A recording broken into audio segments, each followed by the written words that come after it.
Hi, Guy. There is a certain hush to history when we choose to listen at night. The past, distant and softened by time, no longer calls for urgency, but whispers instead, inviting you to wander through it without haste. You are here now, and the world outside can wait. In this quiet hour, let us drift, together, into a time of candlelight and carriages, of lace gloves and watchful glances, of rules so omnipresent and subtle that they rarely needed speaking aloud. Tonight, you are stepping into the world of Victorian social rules, not to memorize them, but to feel what it was like to live among them. Imagine just for a moment, waking not in the modern hum of screens and alarms, but in a room where the cold has crept in overnight, and the first sound is the rattle of a servant preparing the fire. The light is not electric, but filtered through heavy drapes and softened by soot-streaked windows. You sit up slowly, careful not to disturb your hair, and you know before your feet touch the floor that your day will be shaped by dozens, no, hundreds of invisible lines you must not cross. These are not laws. These are expectations. And to fail them is to invite silence, disapproval, exclusion. Not with shouting, but with a single lifted eyebrow. In the Victorian age, between 1837 and 1901, a person's entire life could be lived within a web of quiet control. From the way you addressed a letter, to how long you wore mourning after a cousin. Steph, from the angle of your hat to the order of your guests at dinner, everything was orchestrated by a code few would admit existed, yet everyone followed. It was, in many ways, the great performance of the century. But it wasn't all repression and stiffness, as later eras often imagined it. The rules, strange as they may seem now, also offered comfort and structure in a world rapidly shifting. The Victorian era was a time of immense change: railroads, telegraphs, factories, and the widening reach of empire, and the social rules became a kind of scaffolding. They helped people know who they were, or at least who they were supposed to be. Like the metronome ticking gently through a song, these rules provided rhythm. As you lay back now, perhaps with your own sheets tucked in gently, and a soft breeze humming through the curtains, let the past unfold slowly. This isn't a tale of kings or wars, but of how one might hold a teacup correctly, or why a gentleman should never remove both gloves at once in public. It's a story about whispers in parlors, the silence of servants, the rustle of petticoats echoing down a hallway. It is about the space between the words, the glance instead of the statement, the rule observed rather than explained. And perhaps as you drift deeper into this world, you will begin to sense what it felt like to be a young woman adjusting her bonnet before entering the street, knowing that too bright a color could invite unwelcome judgment, or a man counting the number of steps from his club to his home, rehearsing in his mind the proper phrasing for an apology that must sound both sincere and aloof, or the servant who speaks only when spoken to, but knows more about the household than the master ever will. There is something strangely intimate about rules that no one discusses. They form an invisible dialogue between people, a language made of gestures and silences. And as we walk through this night together, you will not just learn these rules, but begin to feel their weight, their peculiar comfort, their quiet tyranny. In each room we visit, each life we touch, the rules will shimmer like the reflection on a teacup clear, if you angle your gaze just right. This journey will not hurry. Each detail will unfold with the softness of linen unwrapped from a cedar drawer. We will begin, as each Victorian did, with the small rituals of the morning. Then we will meet those whose lives were shaped most clearly by the age as invisible laws, queens and governesses, artists and women cast aside. After that, we will peer into the mysteries these rules concealed, the secret languages, the rituals of mourning, and the strange comfort found in seances and flowers. Finally, we will turn to the contrasts between upstairs and downstairs, between the expected and the lived, between London and the far reaches of empire. So breathe in slowly and let the weight of the day drift from your shoulders. You are safe here. The rules that govern this world are no longer yours to follow, only to witness. You are simply a visitor now, gliding quietly past drawn curtains and gas lamps flickering low, overhearing the conversations of a world long folded into history. Let the rhythm of their lives lull you. Let the steady heartbeat of Victorian order guide you toward rest. And if, somewhere along the way, your thoughts begin to blur and the details dissolve like mist, well, perhaps that's exactly what they were meant to do. Now, if you're ready, let us begin with Segment I, a gentle immersion into the rhythm of daily life, where every hour had its proper tone, every action its correct expression, and every morning began not with freedom, but with form. There is something deeply ceremonial about the first light of day, even more so in the Victorian era, when waking was not merely the beginning of a new day, but the first act in a carefully choreographed performance. Before a single word was spoken or a foot placed on the floor, a set of expectations quietly settled upon the shoulders of each man, woman, and child, expectations that shaped not only behavior, but posture, expression, and thought. In this hushed and ordered world, to awaken was to step immediately into one's social role, as fixed and weighty as the furnishings that lined the cold, high-ceilinged room. The room itself would greet you first, long before another human voice ever did. For those of the middle or upper classes, bedrooms were often spare and upright in design, far from indulgent. Heavy drapery blocked out much of the early sunlight, and the air, especially in the colder months, was touched with a brittle chill. Fireplaces, if present, might already be quietly crackling, not because the sleeper rose in the dark to tend them, but because a servant, often invisible and silent, had entered earlier to light the hearth. The coal crackled not only with warmth, but with the expectation of routine, the invisible machinery of a household coming to life, so that its inhabitants might rise within the illusion of effortless grace. The first motion of the day was not the stretch of a sleepy limb, but the careful consideration of what to wear. And here, even in this most private hour, the rules began to assert themselves. For a Victorian woman of standing, this was the time to summon the maid, not as an act of laziness, but of protocol. It was considered improper, even indecent, for a lady to fully dress herself unaided, especially when corsetry was involved. The corset, both a garment and a symbol, was tightened not for beauty alone, but to visibly signify control, discipline, and propriety. It shaped not only the body, but the perception of the self. As the stays were drawn tight and the laces secured, one was reminded gently, firmly of the boundaries within which the day would unfold. For men, the ritual of dressing carried its own burdens of expectation.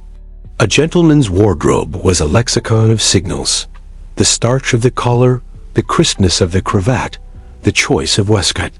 Each item spoke of one's occupation, marital status, financial means, and often the kind of day ahead. Dressing was not only about preparing to be seen, it was about preparing to act one's part in both public and private settings. To appear disheveled, even briefly, was to risk raising suspicion about one's character. Even solitude was no excuse for sloppiness. In the Victorian world, respectability was a full-time obligation. Once dressed, the household began to stir as a whole. Corridors echoed with the soft steps of servants and the rustle of skirts. In the nursery, children were being readied under the watchful eye of a nanny or governess, their garments miniature replicas of adult fashion, their hair smooth and parted just so. Children were not exempt from the rules indeed. Their every gesture was shaped by them from an early age. The way they held their spoon, the way they folded their hands, even the way they walked into a room, all were matters of gentle correction and firm expectation. The first human interaction of the day was not casual but ceremonial. Morning greetings, particularly within the family, were laced with formality. A daughter would curtsy lightly to her father. A son would bow, however subtly. The words themselves, "Good morning, Father," "Good morning, Mother," were uttered with clarity, never slurred, and accompanied by just the right tone of warmth, restrained by decorum. Even in homes where affection was genuine and abundant, outward expression was filtered through the lens of propriety. A smile was permissible. An embrace usually was not. It was not coldness, but convention. Love had its proper channels, and excessive emotion, of voice, of gesture, was to be avoided.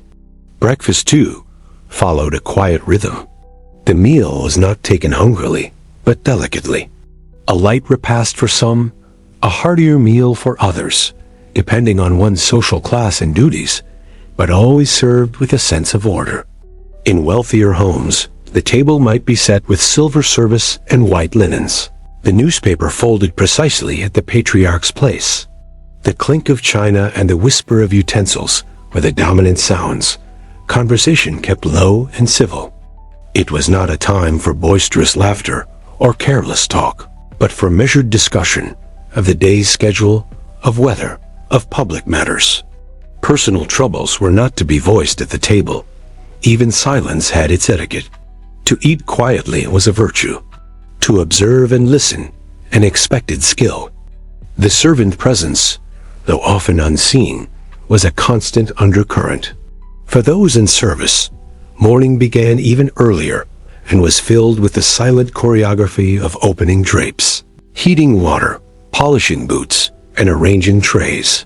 The Victorian home was a machine that ran on invisible labor, and each motion of a butler or maid was governed by the same unspoken codes. Never speak unless addressed.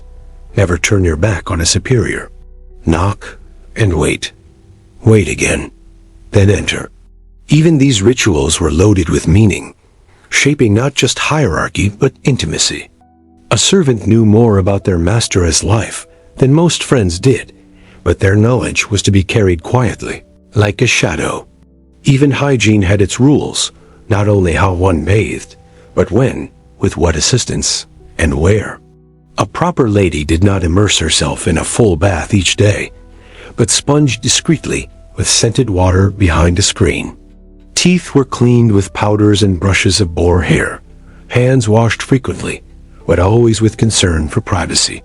The smell of one's person was to be either neutral or softly fragrant, never pungent, never noticeable. Cleanliness was not only a matter of health, but of character. To appear unkempt was to seem morally suspect. The morning continued with other quiet rituals. Letters written with a careful pen, the ordering of a day's calls and errands, the arrangement of flowers for a drawing room. Every action, whether visible to others or not, was an act of social performance. A misstep here could have consequences later. A letter improperly folded, a misspelled name, a delay in returning a social call, each a potential ripple in the placid surface of respectability. The Victorian morning was not merely a prelude to the day's work.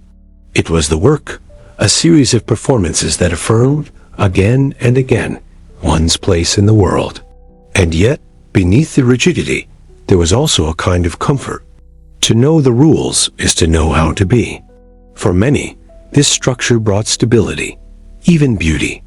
The rhythm of daily life, when mastered, offered a sense of safety, like walking a path so well trodden that the grass has grown around it. There was dignity in repetition. In the way, a gentleman tapped his cane before descending a step. In the way, a housekeeper nodded silently to the footman when the tea should be poured. In the way, children waited patiently for their turn to speak, small hands clasped behind their backs. All of it choreographed, deliberate, serene. This was not a world of spontaneity, but of scripts. And while that might seem stifling from the vantage of today's casual world, for those who lived within it, the rules were like a second skin, confining, yes, but also reassuring. A person knew who they were by how they moved through the morning. Whether as a baronet reading dispatches in a dark-paneled study, or a governess adjusting the cuffs of her one good dress in the mirror of a narrow room, or a maid smoothing the creases from a coverlet. Before anyone awoke, Each played their role in the quiet ballet of the Victorian daybreak. And so, as the morning drew on, as the world outside stirred with carriage wheels and footsteps on gravel, the Victorian household emerged not as a place of noise or haste, but of control. The hours had their shape, the people their roles, and the world a certain predictable gravity. It was, in its way, a kind of peace, a stillness achieved, not through absence of action, but through the perfect order of many small acts. Now, as you lie in your own bed, far removed from corsets and cravats, the structure of this world may seem distant, even strange, and yet the echoes remain. In your own routines, your own first thoughts of the day, there is still perhaps the quiet instinct to order, to ritual, to doing things just so. The Victorian morning has passed, its shadows long dissolved in time, but its rhythm, soft and measured, still whispers across the years. And so, with the morning now gently set behind us, let us move onward beyond the breakfast table and the lace-curtained windows, and into the next layer of this social world. Ahead lies the theater of meals and manners, of forks placed just so and words carefully chosen. A space where conversation is as structured as the chandeliers above. Let us now step into dining, conversation, and the rituals of mealtime. If the morning was a quiet overture to the Victorian day, then mealtime was its most polished performance, a moment where order, etiquette, and appearance reached their fullest expression. In this world of hushed instruction and unseen enforcement, the dining room became a stage upon which social roles were not just reinforced, but rehearsed daily. Within its velvet-draped walls, beneath chandeliers that spilled golden light onto crystal and porcelain, each meal unfolded not as a necessity, but as an art form, rehearsed and restrained, precise and poised. To sit at a Victorian table was to understand that food itself was never the primary focus. It was the setting, the structure, the behavior that mattered, the small rituals of dining, the choreography of glance and gesture. The first thing one noticed was not the meal, but the silence, or at least the stillness. There was a rhythm here, a deliberate calmness that slowed every action to its most elegant minimum. Each guest took their place with a gentle nod, their posture already signaling deference to the host, attention to the surroundings, and above all, an awareness of the unspoken code. The chairs were pulled out and returned with quiet grace, the napkins unfolded with care, and the first course awaited not hunger, but invitation. Even before a word was spoken, the rules had taken hold. The proper placement of cutlery, the correct positioning of a spoon, the order in which dishes were passed, these were not incidental details, but the very language of refinement. The soup spoon, shaped slightly rounder than others, was to be dipped away from oneself, not drawn toward. Bread was not bitten, but broken delicately by hand. The knife was not for pushing or scooping, but for cutting only. These motions, once learned, became instinctive, but never casual. To eat gracefully was to inhabit one's role fully. The act of dining was quiet proof of belonging, or of being taught how to belong. In this theater of restraint, even speech followed its own choreography. Conversation, though essential, was carefully tiered. The host or hostess might initiate the first topic, never politics, rarely religion, but perhaps an observation about the weather, a reference to a recent book, or a question about a shared acquaintance. The pacing of the talk was crucial. Too much enthusiasm was frowned upon. Too little, and one appeared aloof. One was expected to contribute just enough to show wit, but not so much as to steal attention. For women, especially, it was an exercise in balance. To be charming, but not flamboyant. Informed, but never assertive. The words chosen were as important as the cut of one's dress. The wrong phrase, an awkward pause, or an untimely joke could echo in memory far longer than the flavor of any dish. For those in grander homes, the dining room itself was a world of formality. Mahogany tables stretched long under embroidered runners, while place cards marked seating that had been arranged with deliberate care. A bishop might sit beside a baronet, a newly arrived cousin beside a widow of 2 years. The distance between each guest measured not in inches, but in rank and relevance. The silverware gleamed, each piece with its purpose, and the servants moved like ghosts, seen only briefly, heard even less.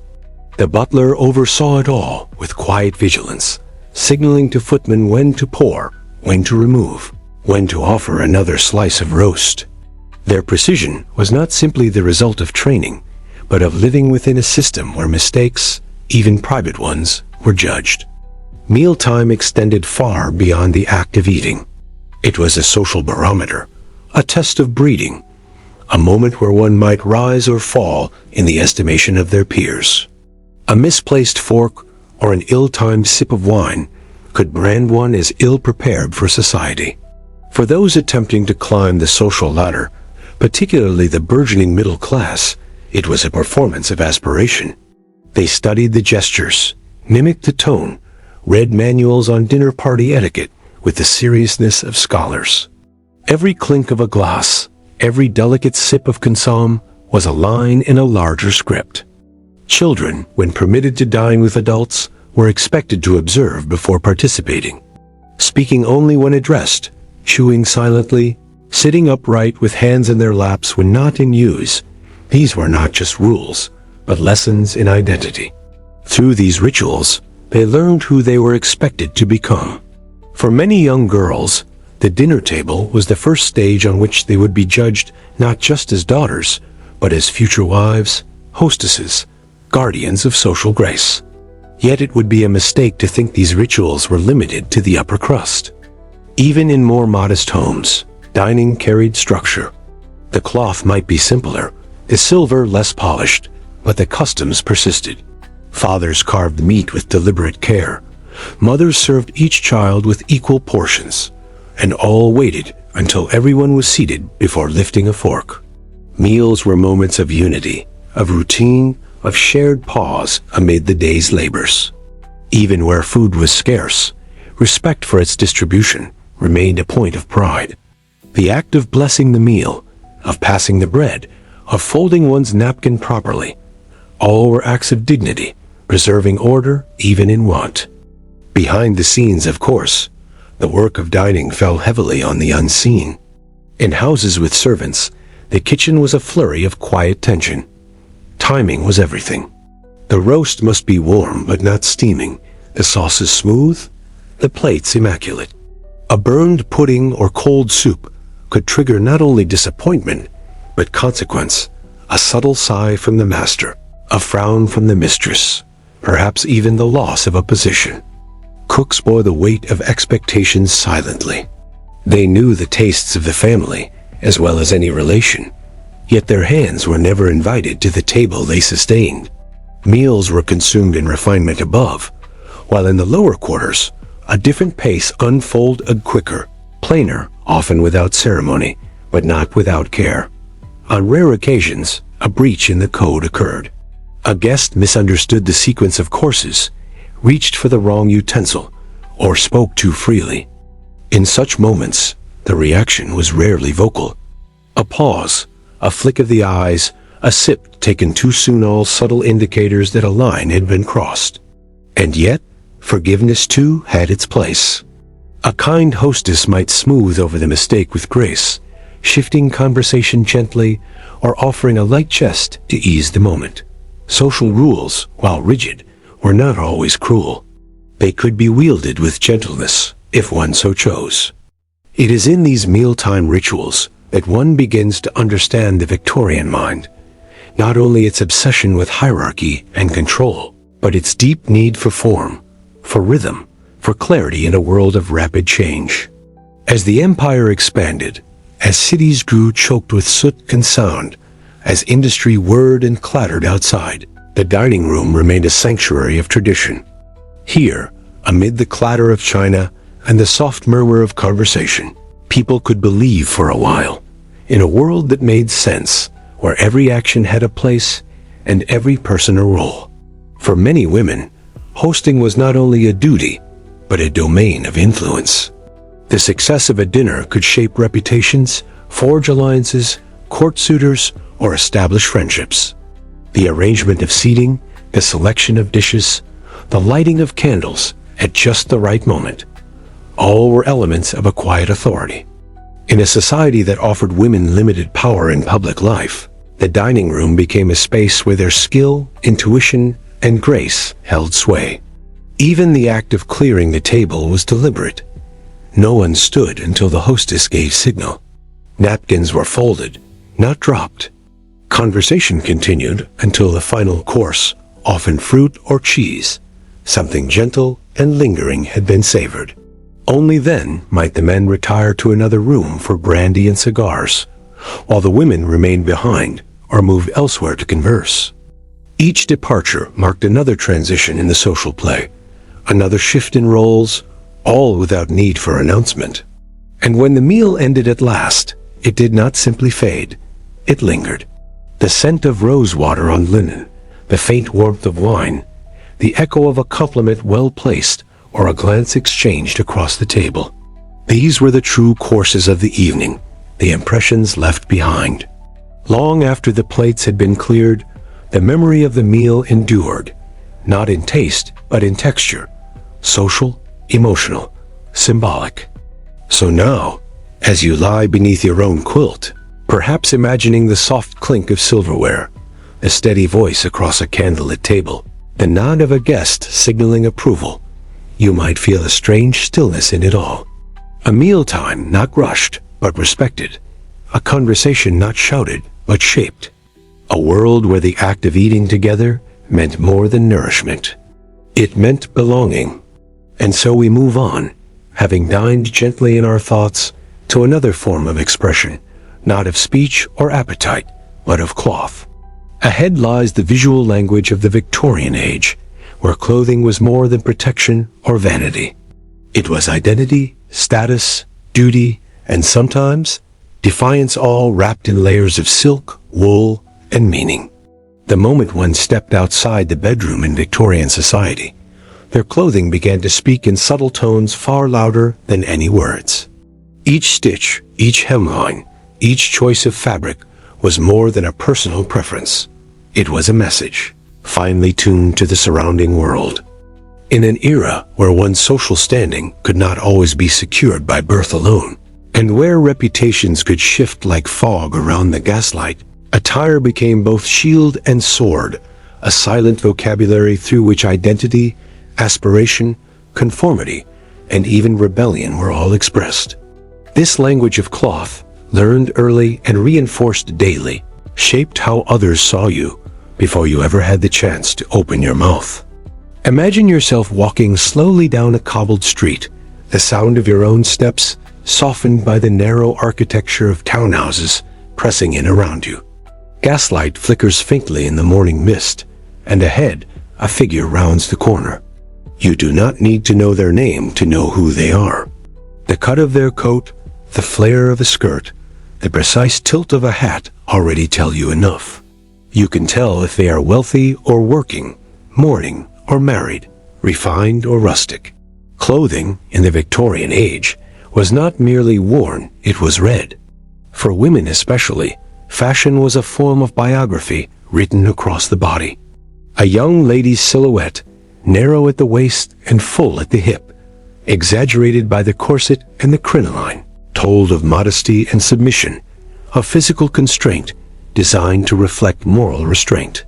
A dress in pale blue silk might whisper of youth, purity, and perhaps even readiness to marry. A darker hue with velvet trim and higher collar suggested a more reserved character, or perhaps a status recently altered, engaged, widowed, or newly respectable. And black was a world unto itself. Not only for mourning, it could signal the depth and duration of grief, the relationship to the deceased, and even the moral seriousness of the wearer. A full skirt of bombazine and crepe, worn without ornament, meant a recent loss. A lighter black fabric with subdued lace indicated a mourning period coming to its end. But fashion was never simply dictated by death or decorum. It danced to the rhythms of class, age, geography, and aspiration.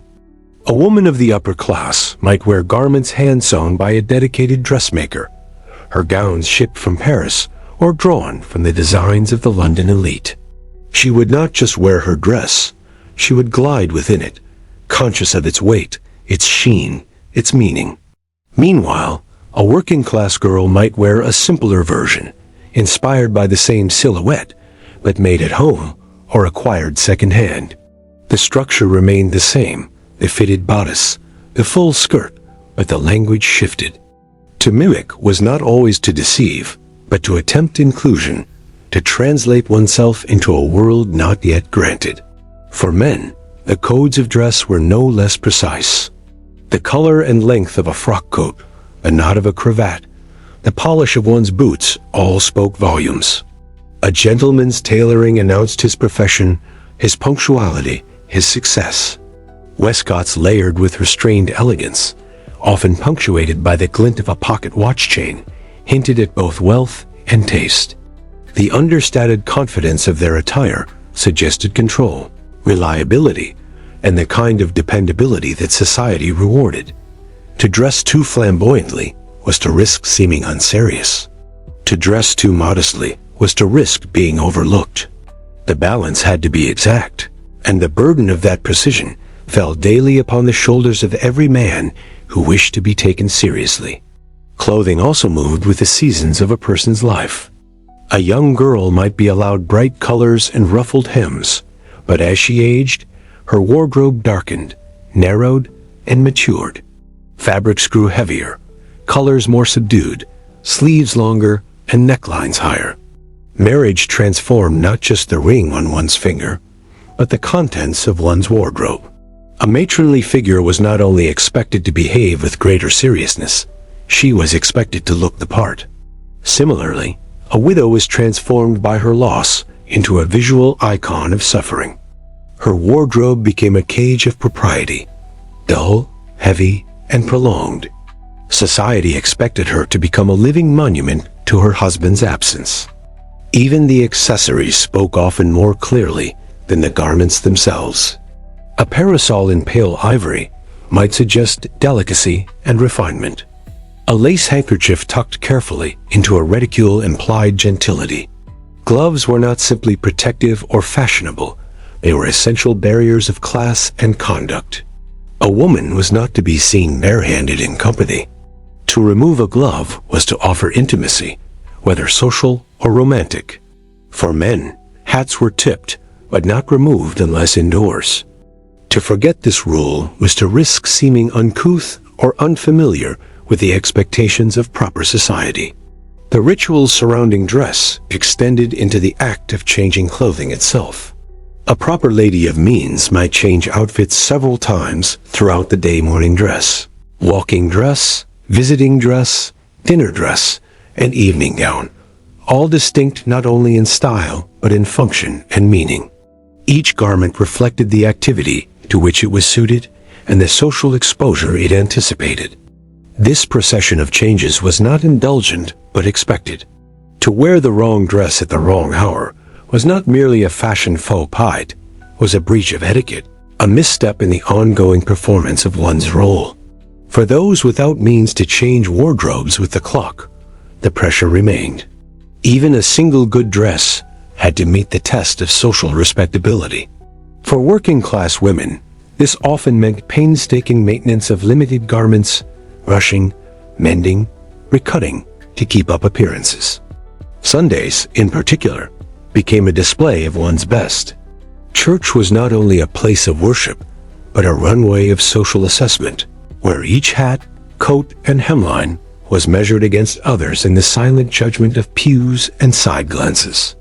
And while conformity was the standard, some few used fashion as a quiet rebellion. There were women artists, writers, spiritualists who defied the corset, who wore looser gowns or adopted darker, more dramatic palettes that spoke of mystery or melancholy. There were dandies among men, inspired by figures like Beau Brummel before them, who took the codes of dress and twisted them with flourish and flair, towing the line of respectability with just enough charm to remain welcome. These subtle disruptions, when performed skillfully, could redefine a persona entirely. But to miscalculate was to invite ridicule or worse, exclusion. In colonial outposts of the empire, the language of dress took on additional layers of complexity. British fashion was exported alongside tea and law, but often adapted to climate and local materials. A gentleman in Bombay might still wear a waistcoat, but in linen instead of wool. A lady in Jamaica might don muslin rather than velvet. Yet even abroad, the codes clung tightly. To appear too comfortable, too native, too acclimated, was to risk being perceived as having forgotten one's station. Fashion thus became not only a mirror of one's identity, but a tether to the motherland, a thread that bound the individual back to Britain, even on the far edges of the map. There were, of course, those for whom fashion was neither language nor armor, but burden. Governesses, for instance, often found themselves caught between classes. Too fine a dress would invite whispers of pretension. Too plain, and she risked being mistaken for a servant. Their wardrobes were carefully curated to be respectable but unthreatening, tasteful but modest. Their very survival within the household often depended on walking this narrow, shifting line. And yet, beneath all of this, the rules, the expectations, the unspoken judgments, there was also, sometimes, beauty. Not just in the lace or the embroidery, but in the act of preparing oneself to meet the world. In the quiet moment at the mirror, fastening a brooch or smoothing a ribbon. In the folding of fabric that had passed from mother to daughter. In the careful mending of a sleeve, so it might serve one more season. In these rituals, fashion became more than display. It became memory, hope, identity made tangible. And so, as you imagine yourself in that time, slipping into garments heavy with purpose and meaning, think of the softness of wool against the skin, the whisper of silk along the floor, the subtle tug of laces at the spine. Think of what it would mean to be seen before being heard. To be judged by the line of your collar, the curve of your hat, the polish on your shoe. And think, too, of the comfort in knowing what to wear and when the relief of certainty in a world where so much else remained uncertain. Now, let us take that image of a figure fully dressed, fully readied, fully aligned with the day's expectations, and step with them out into the wider world. A street of stone, a square filled with horses and chatter, a garden path beside a glinting iron fence. How one moved, paused, and acknowledged others in public spaces told as much about them as any dress or title. Once dressed and prepared, corset-laced, or collar-straightened, one did not simply walk into the Victorian world unguarded. To step beyond the threshold of home was to step into a space no less regulated than the drawing room, no less observed than the dinner table. Public life in the Victorian age was governed by an equally meticulous and often more perilous set of rules, a choreography of posture, pacing, glance, and silence that determined not only how you were seen, but if you were accepted, respected, or erased. The street, the park, the theater, they were not neutral grounds. They were social arenas, each with their own invisible walls, where every move carried meaning, and every failure to observe decorum echoed longer than any words ever could. Imagine for a moment the air just beyond the door thicker, not with scent or dust, but with expectation. It is not just whether one steps into, but watchfulness. There is no formal audience, yet the performance begins the instant your foot touches the stoop. Your gloves are already on. Your parasol or walking cane already poised. Your pace has already been decided, neither hurried nor languid, but measured, modest, attuned to the rhythm of respectability. In the public sphere, you are never alone, even when no one is looking. The city watches, and the countryside too, in its own way. The Victorian world was crowded not only with people, but with the weight of silent judgment. On the city street, the unwritten laws of interaction unfolded with quiet precision. A man walking alone kept to a brisk, direct pace, his hands visible, his posture upright, his eyes cast slightly downward, unless invited to meet another's gaze. For women, the rules were more delicate.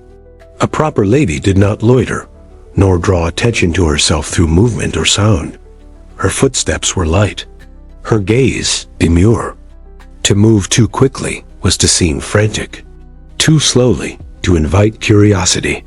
A balance had to be struck between invisibility and assertion present enough to be seen, but never provocative. And should two acquaintances pass one another, even by chance, the ritual of acknowledgement was not taken lightly. A tip of the hat, a brief nod, a subtle incline of the head, these were not gestures of friendliness alone, but of class awareness. Who nodded first mattered. Who bowed slightly, who offered a word, and who chose silence, all these decisions were weighted.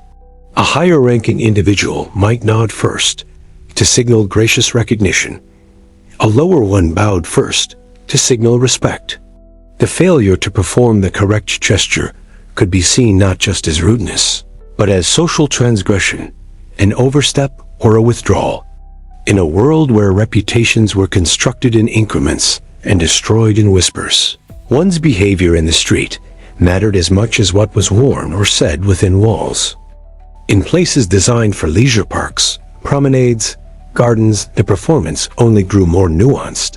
These were the stages upon which society displayed itself, and where appearances walked, quite literally, in circles. To stroll the park was not only to take the air, but to be seen doing so in the company of the right person at the right time, wearing the right shade of dress. Young women walked in pairs or under the careful supervision of a chaperone. Unaccompanied women were a subject of quiet suspicion, unless widowed, and even then, only within certain hours. Men were free to walk alone, but were expected to maintain a certain propriety in whom they approached, how long they lingered, and what expression played upon their face. Speech in these public places followed a similarly refined etiquette. Greetings were brief and often formal. Small talk was confined to surface matters: the weather, the condition of the path, a passing mention of mutual acquaintances. Anything deeper, more personal, more emotionally textured, was reserved for private spaces.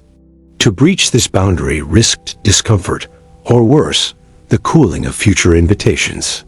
In this context, silence was not awkwardness, it was elegance. Servants, too, had their own pathways through public space, often quite literally. Many parks and estates had side entrances or separate lanes for those employed in domestic service, designed to keep the machinery of household life just out of sight of those it served. The same city might look entirely different depending on who you were and how you were allowed to move through it. Carriages passed by with their windows curtained, allowing those inside to observe without being observed. Footmen held doors open without meeting the eyes of the passengers. A world divided by role, mapped not by walls but by movement and silence. The theater, meanwhile, offered one of the most vivid examples of public space as social display. Attendance was not just about the performance on stage, but the performance in the audience. Seats were chosen not simply for view but for visibility. A box seat near the front announced wealth, taste, and a certain familiarity with being seen. Dress for the theater was specific fine, but not flamboyant. Women wore gloves, even inside. Men wore formal evening coats. Conversation was allowed softly between acts, but too much of it was frowned upon. Applause was expected at the appropriate moments, but never too soon and never too loudly. Even enjoyment had to be measured. In all of these spaces, the question of who spoke first and when was governed by unspoken code. A gentleman did not speak to a lady he had not been formally introduced to. To do so might be seen as forward, even threatening. A lower-ranked individual did not initiate conversation with someone of higher standing unless granted permission. Introductions were not taken lightly. They came with the weight of sponsorship, of one person vouching for another. And once introduced, the rules shifted. You could greet each other publicly, perhaps even exchange a letter. But even then, warmth was rationed. Over-familiarity was a liability. The violations of these rules were rarely explosive. They unfolded quietly, in missed invitations, in clipped replies, in the absence of further encounters. A woman who spoke too freely to a man on the street might find herself gently excluded from future gatherings. A man who greeted a superior without due formality might find his business proposition unanswered. The punishments were not pronounced aloud. They were simply lived. In a world where reputation was currency, the loss of it was impoverishment of the most lingering kind.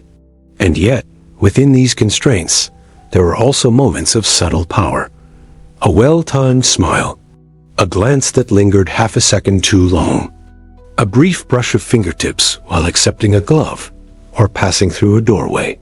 These microgestures became, for some, the only permissible form of intimacy, particularly among women, for whom expression was so carefully monitored. Public spaces offered narrow windows of freedom, to be seen, to be acknowledged, to participate in the world, even if only through reflection. A woman might walk through a gallery and feel the weight of her gaze on art, even if no one spoke to her. A widow might stroll through a garden, not to grieve, but to remind the world she still existed. A maid might watch from the steps of a household, learning the ways of those she served, imagining how she might one day carry herself just so. There were those, too, who resisted the quiet tyranny of these public codes. Writers, artists, radicals, those who walked differently, spoke out of turn, or claimed space not assigned to them. Some were shunned, some were punished. A few were remembered, but most lived in the margins, their quiet acts of disobedience swallowed by a world that preferred silence to disruption. The streets, after all, were not built for them. They were built for display. And when night fell, the city did not sleep. It simply shifted tone. Gas lamps flickered. Horses clattered more faintly over damp cobbles. Windows glowed for a few hours longer. The day's performance slowly wound down. Public life for most narrowed once more into private ritual. The gloves were removed. The posture softened. The voice lowered. But the memory of how one had moved, nodded, spoken, lingered. The street remembered. The park remembered. So did the people. Now, as you lie still, perhaps you can feel some of that weight lifting, those silent eyes fading into dusk. You are no longer watched. You are no longer required to measure your gait or guard your tone. The rules of that world, though once so present, no longer apply to you. You have passed through its rituals gently, respectfully, curiously, and now you may rest. But before we close this chapter, we must turn the page. For to understand the rules of any age, we must meet those who shaped them, those who embodied, challenged, or fell beneath their weight. And so, with the quiet understanding of how daily life unfolded, we move next into the personal interportraits of those who lived most intimately within the Victorian code. Some followed it faithfully, others twisted it with brilliance, and some paid dearly for breaking it. Let us now begin, the rule makers and rule breakers, starting with Queen Victoria and the model of morality, a sovereign who turned her personal grief into a national commandment, and whose silence echoed louder than any decree. The rules of a society are rarely written by one hand, and yet in the case of Victorian Britain, a single presence cast a shadow so wide, so constant, that even the most private gestures seemed to echo with her influence. Queen Victoria did not set out to define the morality of an age. She did not pen the codes of conduct or invent the silences of her people. And yet, her life, its shape, its rhythms, its sorrows, became the quiet blueprint for how a nation came to understand dignity, discipline, and the proper arrangement of grief. In her silence, her restraint, and the carefully maintained structure of her image, Victoria gave her name not only to an era, but to a sensibility, one where feeling must be mastered, where duty must outrank desire, and where the body, like the heart, must be laced tight against public scrutiny. She was born not into certainty, but into watchfulness. The daughter of a fourth son, Alexandrina Victoria was never meant to rule, and yet, through the deaths of uncles and cousins, the line bent toward her. When she ascended the throne at the age of 18, small in stature, and still shadowed by the heavy hand of her mother's influence, few could have imagined that this quiet girl would become an emblem of order for generations to come. But there was, even then, a stillness to her, a composure that would, over time, harden into resolve. As a young queen, she defied initial expectations with a stubborn independence. Her early reign was marked by caution and formality, but also by the depth of her devotion to her role, to the idea of monarchy, and most famously, to her husband. When she married Prince Albert of Saxe-Coburg and Gotha, it was not merely a political alliance, but a genuine love match. And yet even this love, so profound in its private correspondence, was filtered through layers of public restraint. They presented not as a pair consumed by affection, but as a model of domestic order. Their marriage became the stage upon which an entire empire was invited to emulate. Their family, numerous and regimented, became the mirror into which society peered, seeking an image of ideal conduct. It was through her relationship with Albert that Victoria began to shape not only courtly etiquette, but the emotional tone of her people. Albert, ever industrious, ever serious, infused their household with a kind of intellectual discipline. Together, they favored propriety over grandeur, and tradition over frivolity. The royal household eschewed some of the flamboyance of earlier monarchs in favor of something more austere, more moral. And the court followed. So too did the nation. Suddenly, to be proper was to be like Victoria, to be faithful, hardworking, restrained. But it was Albert's death, sudden and premature in 1861, that transformed the queen from sovereign into symbol. Widowed at 42, with 9 children and an empire watching, Victoria retreated from the public eye, enshrouding herself not only in black, but in a new identity, the widow of Windsor. Her mourning was not brief, nor performative. It became a permanent costume, a second skin, a quiet proclamation that love, once lost, should never be set aside. Her withdrawal from public life was criticized by many, feared by her ministers, but it resonated deeply with her people. In her grief, she gave permission for a kind of national melancholy, dignified, continuous, and silent. From that point on, mourning in Britain became a ritual not only of death, but of virtue. The Queen's black became the nation's black. Her veils and jet jewelry echoed in the wardrobes of every household touched by loss. The mourning industry swelled. Manuals were published outlining the precise number of months to wear full mourning, half mourning, and the acceptable fabrics at each stage. To deviate from these patterns was to dishonor the dead, and, by silent extension, to dishonor the monarch herself. Even those who had never seen Victoria in person felt they knew her through this lens of solemnity. Her face, increasingly severe in portraits, grew to represent not only governance, but guardianship. She was no longer the young girl crowned before her time, but a matriarch, watching over a nation that had itself come to value the same qualities: stoicism, sacrifice, structure. Her silence, paradoxically, became the loudest part of her reign. Yet Victoria was not always still. Her days, particularly before Albert's death, were filled with routines as demanding as any laborer's. Her diaries, painstakingly kept, reveal a woman preoccupied with detail. The order of dress, the pacing of audiences, the management of family. She was precise, methodical, and sometimes impatient with what she saw as excess. She distrusted flamboyance, disdained impropriety, and placed immense faith in the rituals of hierarchy. It was not enough to be born into position. One had to prove daily that one was deserving of it. For Victoria, this meant service. For those below her, it meant obedience. And yet, Within her private writings, flashes of feeling emerged: tenderness for her children, a deep and constant yearning for Albert, occasional moments of frustration, longing, and even humor. But these were never for public consumption. The monarch and the woman were kept carefully apart. And in this separation, the Queen taught her subjects an unspoken rule, that the truest parts of oneself must often be hidden to maintain the dignity of one's role. Emotion was not denied, but domesticated. The Queen's influence extended far beyond etiquette. It shaped legislation, fashion, philanthropy, even the spiritual lives of her people.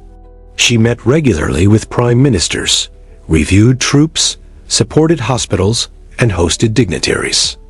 Yet all of this occurred within the same framework of moderation and moral steadiness. In her rare public appearances, she was distant but not cold, solemn but not unreachable. Her presence calmed crowds not through charisma, but through consistency. To see her was to be reassured that the center held. Over time, the term Victorian ceased to refer solely to the years of her reign. It came to describe an entire worldview, one that favored family over indulgence, modesty over display, restraint over sensation. And though the era contained contradictions: colonial violence abroad, poverty at home, inequality wrapped in velvet curtains, the image of the Queen smoothed over these edges. She became the moral North Star by which society navigated its anxieties, its aspirations, and its hypocrisies. Even in her old age, Victoria retained her symbolic power. She grew heavier, stiffer, less mobile. But her image, immortalized in photographs and statues, remained ever solemn, ever composed. Her Jubilee celebrations were grand, yet tinged with gravity. When she died in 1901, after more than 60 years on the throne, it felt not like the passing of a monarch, but the falling of a pillar. The end of an era was not a metaphor, it was a lived, collective sensation. With her passing, something deep and invisible seemed to dissolve, as though the very rules she had come to embody began, gently, to loosen their grip. But in truth, they did not vanish. The structures she had reinforced lingered long after the morning bells fell silent. Generations raised under her gaze carried those rules forward, like inherited furniture too heavy to move, too familiar to discard. And even now, long removed from gaslight and crinoline, echoes of her influence can be felt in the habits of restraint we inherit. The valorization of duty, the suspicion of extravagance, the quiet belief that emotion should be whispered, not shouted. So now, as you lie still beneath the soft weight of time, perhaps you can sense the quiet presence of that distant figure, the widow in black, standing at the heart of an empire, silent and steady. Not commanding, but insisting. Not demanding, but enduring. Her voice, when spoken, was formal. Her smile, when offered, brief. But her message was clear, if never loudly declared, that strength is quiet, that dignity is constant, and that one must wear one's role as carefully as one wears one's crown. And so we leave her now, not as a queen with scepter and throne, but as a woman who shaped the moral pulse of a century by simply remaining watchful, grieving, and unshaken. In the stillness she cultivated, others found a mirror. In the silence she inhabited, they learned to measure their own. Let us now turn gently toward another figure, a woman not born to rule, but to serve, and yet who lived within rules just as heavy, just as inescapable. She was neither mistress nor maid, neither family nor stranger. Her place was between, and it is in that place we find the governess. If Queen Victoria presided over a world of rules from a high and distant seat, the governess lived within those rules, threading her daily life between them like a needle pulled quietly through fraying fabric. She was not royalty, nor truly servant, not quite guest, not quite kin.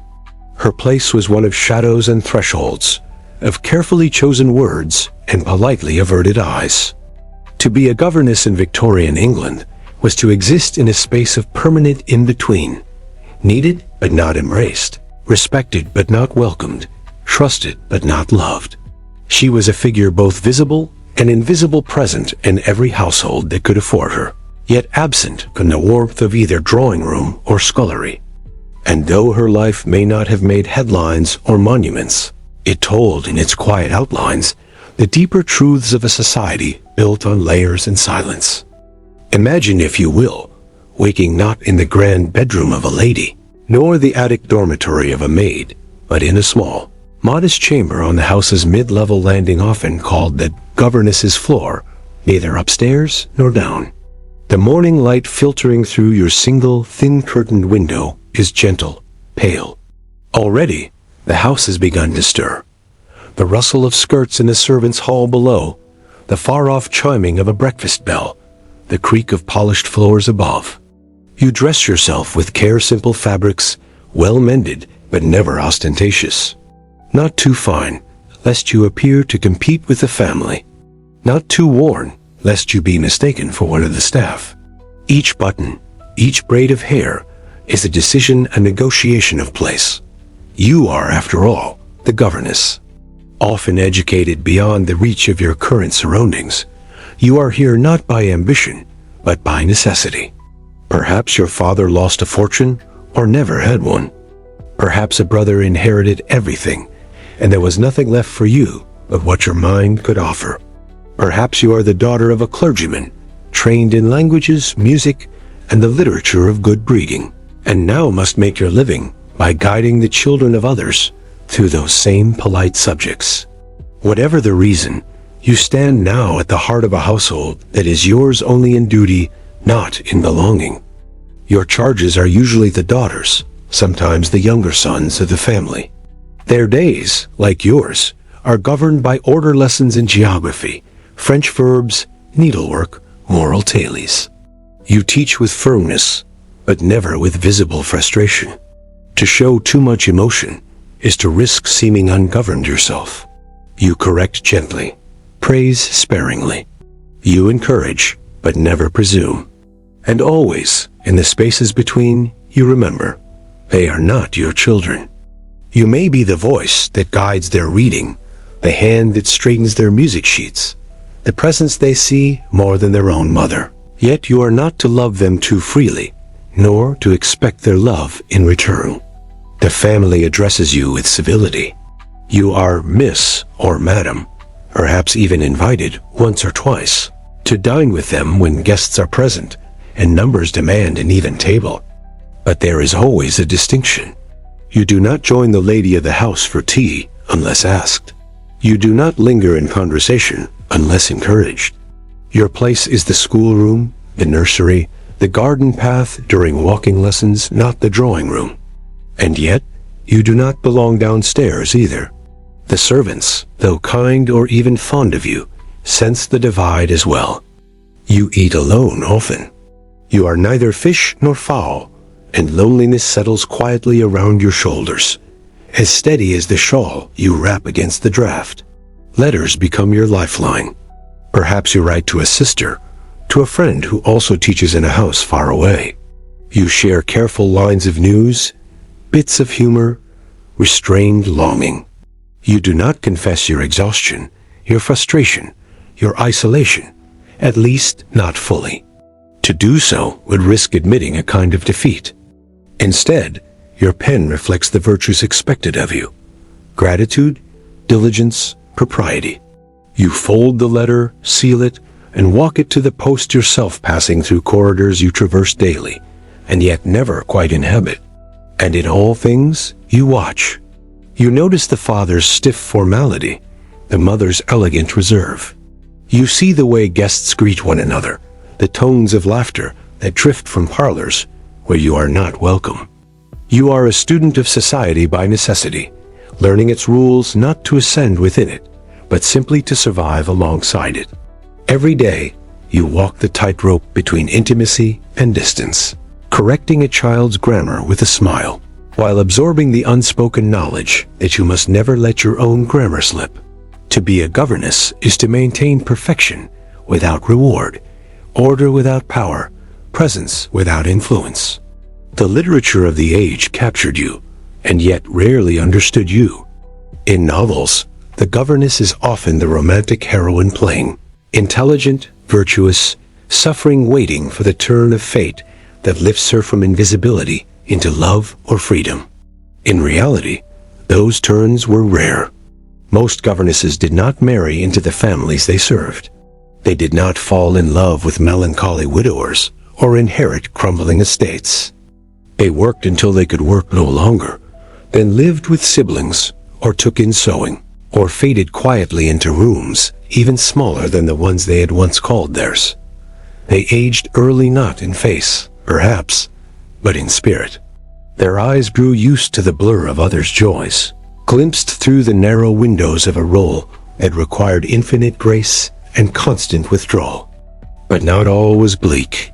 There were moments, brief, precious, when a child's affection broke through the formal barriers, when a lesson took root and bloomed, when a walk in the garden turned suddenly golden in the sun. There were families who treated their governesses with genuine kindness, even if never full equality. There were books read in silence, small pieces of embroidery completed with care, lines of poetry written for no one's eyes but one's own. There was dignity in labor, even when that labor was uncelebrated. And there was pride, too, in knowing that your mind was your livelihood, that your thoughts, your discipline, your knowledge shaped the minds of the next generation, even if your own place was always a step removed.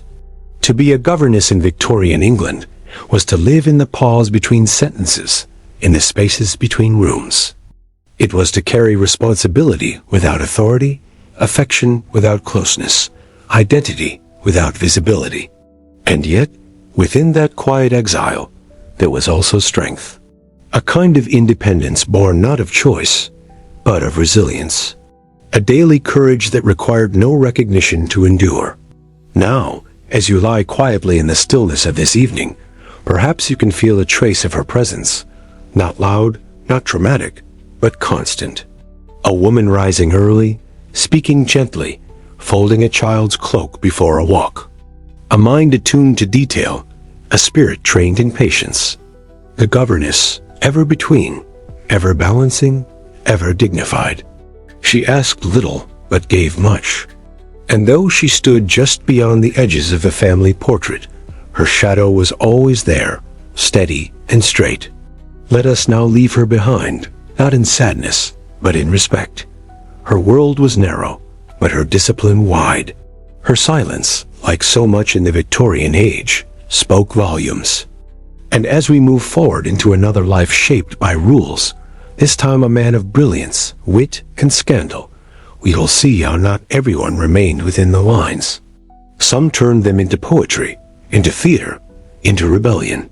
The Victorian world, for all its elegance and restraint, was built on contradiction. Beneath the polished veneer of propriety lay a restless, hungry curiosity, a tension between what was said and what was known, between what was presented and what was desired. It was a society that prized order, yet whispered endlessly of scandal, that preached morality, yet indulged in gossip, that admired cleverness, but punished those who revealed too much truth with too much flair. Into this landscape walked Oscar Wilde, not timidly, not apologetically, but boldly, brilliantly, trailing velvet and laughter behind him like the train of a theatrical cloak. He knew the rules. He studied them. He mimicked them until they unraveled. And in the end, he was broken by them, not because he failed to understand them, but because he dared to bend them too far in the full light of public gaze. He was born not into wealth, but into words. Oscar Fingal O'Flaherty Wills Wilde came into the world in 1854 in Dublin, the son of a celebrated eye and ear surgeon, and a mother who wrote under the pen name Speranza, a poet and political activist. Their home was filled with language, performance, and a sense of something grander than the ordinary. From an early age, Wilde was a child of surfaces and subtleties. He noticed things others passed over, and he remembered how they made him feel. It was not enough for him to simply learn. He wished to impress, to shape, to dazzle. The ordinary, the expected, the rehearsed, they bored him. He was drawn instead to the sparkle at the edge of things, to the glint of irony, to the ways one could say something deeply serious while smiling. By the time he reached Oxford, Wilde had already begun crafting the persona that would make him famous. He wore his hair longer than most. He dressed with deliberate flair, favoring velvet coats and green carnations. He quoted Greek philosophers, toyed with Catholicism, and spoke with the rhythm of someone who knew exactly how far to push before the audience flinched. And the audience, London, the critics, the fashionable set, was willing to be entertained. They laughed at his wit, repeated his epigrams, and welcomed him into drawing rooms, not because he belonged, but because he made them feel clever for understanding the joke. He was a writer of plays and poems, of essays and fables. But more than that, he was a writer of masks. His work, like his life, walked a fine line between satire and sincerity. In The Picture of Dorian Gray, he told a story of beauty without consequence, of a soul rotting in secret while the surface remained pristine. It was a warning, yes, but also a confession.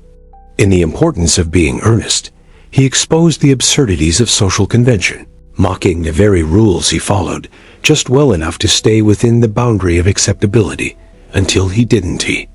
For Wilde's genius was not in his writing alone, but in his performance.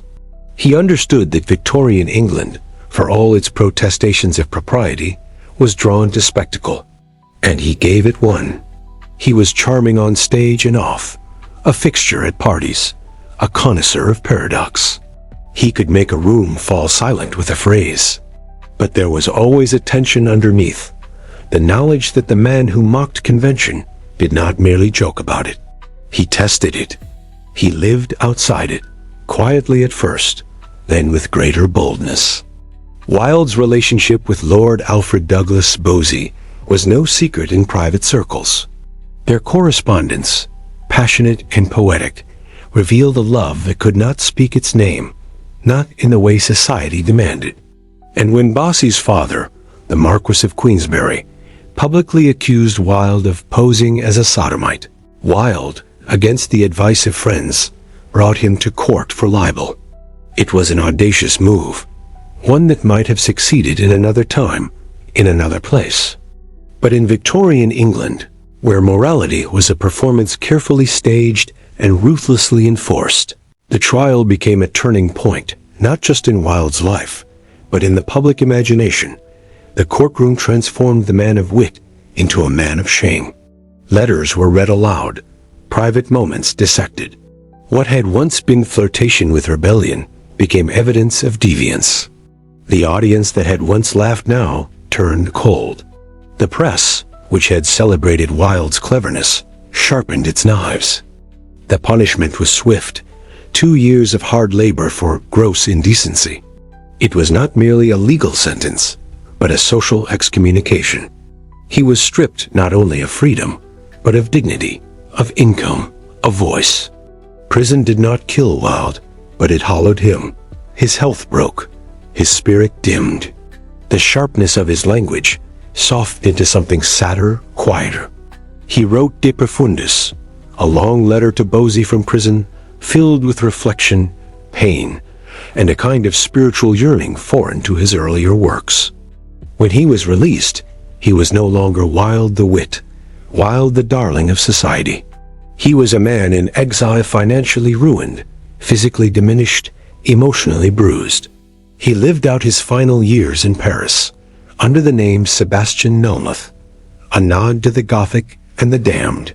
He died in a cheap hotel, alone but for a few loyal friends. His last words, perhaps apocryphal, lamenting the wallpaper, as either it or he had to go. And yet, even in his downfall, Wilde left something behind, a crack in the surface of Victorian certainty. His trial had exposed the hypocrisies of a culture that demanded conformity while craving the forbiddens. His wit, once dismissed as frivolous, was remembered as a form of resistance. His life became a symbol of the cost of defiance, yes, but also of the necessity of it. He had danced too close to the edge, and he had fallen. But in falling, he revealed the edge itself. Oscar Wilde lived by a different rhythm, one that echoed not with the quiet tick of conformity, but with the unpredictable beat of brilliance. He moved through salons and courtrooms alike with a kind of luminous defiance, unwilling to dull himself for a world that feared color. And though that world punished him, it could not forget him. His lines lingered, his elegance haunted, his tragedy warmed. So now, as your eyes grow heavy, perhaps you can imagine him still walking down a lamp-lit London street, the collar of his coat turned up against the fog, a smile playing at the corners of his mouth. He is alone, but not defeated. His steps are slower now, but still rhythmic. Somewhere behind him, a theater echoes with laughter. Somewhere ahead, a prison gate waits. But in this moment, he is simply wild-wounded, wandering, and still somehow dazzling. Let us leave him here, with a bow not of sorrow, but of recognition. He showed us the danger of brilliance in a world that feared too much light. And as we step now into the life of another one, punished not for wit, but for falling short of rules she never agreed, do we shift the gaze from salons to silence, from the celebrated to the shamed. There were rules written on paper in Victorian England laws, statutes, proclamations. But there were others, older and more powerful, passed not from Parliament, but from glance to whisper, from mother to daughter, from silence to silence. These rules governed what a woman might do, might be, might feel, and what she must never allow herself to become. And nowhere were these unwritten codes more punishing, more complete in their control, than in the construction of the so-called fallen woman. She did not fall from a building or a cliff. Her descent was quieter, almost invisible. She fell through reputation, through implication, through the slow erosion of grace. She might have loved wrongly, spoken too freely, or trusted too soon. But once the word was said, fallen, there was no return. Her punishment was not a matter of trials or tribunals. It was a sentence served in cold shoulders, closed doors, and the quiet severing of ties. The fallen woman did not fall alone. She fell out of society, out of comfort, out of name. The Victorian ideal woman was carefully constructed, pure, modest, obedient, domestic. She existed not as a whole person, but as a reflection of her father's honor, her husband's reputation, her family's place in the world. Her value lay in her restraint. Her silence was proof of virtue. Her sexuality was to be unseen, untouched even by thought. To transgress this fragile construct was to unmake herself in the eyes of others. And the path to that transgression was narrow. A misplaced letter, a visit unchaperoned, an unguarded affection, a child conceived beyond wedlock, or even the mere suspicion of these things. There need not be proof, only the suggestion, the breath of a rumor, a glance that lingered too long. Once labeled, she was removed not physically at first, but socially. Invitations ceased, friends crossed streets, families turned cold. She was, in a matter of weeks or days, unspoken. Her presence at a gathering might be explained with a vague gesture, a downward glance. She is unwell, or she has gone to stay with relatives. In truth, she had gone nowhere, or rather, she had gone into the margins. Perhaps she remained in the home for a time, behind closed doors, her shame wrapped around her like morning black. Or perhaps she was sent away, often to another town, another city, another coast entirely, where her presence would not stain the fabric of her family's respectability. Institutions were built for her, not to help, but to hide. The Magdalen laundries, the refuges for penitent women, the asylums for the troubled, these were not places of comfort. They were houses of erasure. Inside, women scrubbed, prayed, and suffered in silence. Their names were often taken from them, their histories rewritten in the language of sin and salvation, their futures reduced to two narrow paths, to emerge bowed and broken into lives of domestic drudgery, or to remain, becoming part of the institutional machinery that kept them hidden. The air was thick with steam and judgment. The walls whispered of others who had arrived, wept, and grown silent. The rules inside were strict, but kinder than the ones they had broken. At least here, within confinement, they were acknowledged. Outside, they were ghosts. And not all fallen women arrived through innocence betrayed. Some were there because they had chosen survival in the only form left open to them. Prostitution was illegal in some parts, ignored in others, but always condemned. The women who walked the night streets were often those who had lost everything else: a husband to drink or death, a job to illness, a family to shame. They sold not just their bodies, but their right to be seen. They were figures in shadow, stepping into carriages, retreating down alleyways. And yet, they were also mothers, daughters, readers, thinkers, laughers, human in every way but the way society permitted. The stories of fallen women were rarely told by themselves. They appeared in moral novels, cautionary tales, sermons. They were made to represent temptation, ruin, redemption. And yet behind these symbols were lives complex, rich, full of contradiction. A woman might have sinned, or she might have loved. She might have been careless, or simply poor. But the result was the same. To fall was to vanish from respectable life, to become a story others told to warn their daughters, to justify their own sense of righteousness. The fallen woman bore the burden not only of her own fate, but of society's fear. She was a mirror held up to show what could happen when rules were not followed, never mind whether the rules were fair or even spoken aloud. And while the man involved in her downfall often walked away, his reputation tarnished at most, hers was obliterated. He might marry another, continue in his profession, remain at his club. She could not recover. No amount of contrition, no display of virtue, no years of labor would fully restore what had been lost. The double standard was not subtle. It was institutionalized, ingrained, reinforced by every novel, every law, every mother's warning, and every whispered tale. And yet, within this vast injustice, there were moments of resistance, quiet, often, but persistent. Some women, cast out, found strength in each other. They formed small communities, supported one another through childbirth and hardship. Some wrote diaries, letters, even anonymous essays that told of their real lives, not the ones imagined for them. Some defied the system altogether, carving out spaces of independence in a world that offered them only shame. And others, broken by it, still retained the smallest ember of self-knowledge, buried deep that they were more than the name they had been given. Society would not say their names, but it could not forget them either. The fallen woman haunted Victorian England. She was the subject of countless paintings, draped in shadows, weeping at thresholds, cast in angelic sorrow. She was the twist in many a plot, the figure at the end of the lane, the sister sent away. She was both feared and pitied, desired and judged. She lived at the edge of every polite conversation, her absence speaking louder than presence. And even now, her legacy lingers in the way we speak of shame, of purity, of choices made and unforgiven. As you lie now in the softness of your room, consider her not as a caution, but as a person.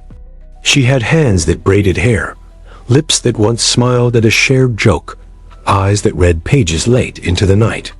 She loved, feared, and hoped, and she was cast out for failing to live a role that was never written for her, only about her. In remembering her, we remember the cost of rules applied without mercy. Let us now leave the shadows of this story behind and walk forward into quieter mysteries, into rituals and symbols, into unspoken languages and hidden meanings. For in the Victorian world, silence held more than shame. It also held secrets and sometimes power. The Victorian world was steeped in silence, but it was not an empty silence. It was filled with meanings too delicate, too dangerous, or too tender to be spoken aloud. In parlors and gardens, in drawing rooms, and during afternoon visits, conversations unfolded in symbols. Behind every gesture, every arrangement, every choice of bloom or motion, there waited a sentence never said aloud. In this landscape of unspoken words, flowers and fans became fluent, instruments, tools of expression, so quiet they could pass unnoticed, and yet so charged that a single flick of the wrist or the inclusion of a single petal could speak volumes. Emotions in the Victorian age were not denied, but they were coded. And those codes lived in blossoms and bristles, in lace and leaves. Imagine a small bouquet wrapped in silk ribbon, perhaps delivered by gloved hands or left on a doorstep. It is not chosen at random. Each flower within it is a syllable in a message only those with the right vocabulary can understand. A red rose for love, a yellow one for jealousy, myrtle for lasting affection, a sprig of rosemary tucked among the petals for remembrance. The language of flowers, floriography, as it came to be called, was a language of longing. Its grammar was built from petals and stems, its syntax shaped by placement and combination. It allowed a young woman to confess her devotion without uttering a word. It allowed a gentleman to send remorse after a misstep, hope after an argument, or silence after a decision made too late. The popularity of this secret botanical language was not born of whimsy alone. It thrived in a world where directness, especially in matters of emotion, was discouraged. To say, "I love you," or "I forgive you," or "I cannot see you again," was often impossible, or at least unbecoming. But to say it in hyacinths, in snowdrops, in forget-me-nots, this was not only acceptable but elegant. It offered a dignity to feeling, a quiet reverence to the chaos of the heart. Books were written to guide this communication, delicate volumes with pressed illustrations and lists of meanings, some contradictory, some regional, all speculative and softly authoritative. To learn this language was to participate in a quiet rebellion against silence itself. And though the meanings could vary, the intention was always the same: to make feeling visible without making it loud.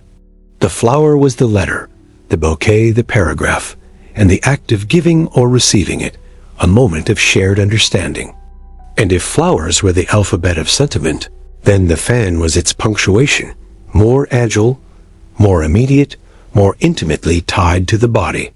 The folding fan, a staple of every fashionable lady's wardrobe, was more than an accessory. It was a performance, a shield, a signal.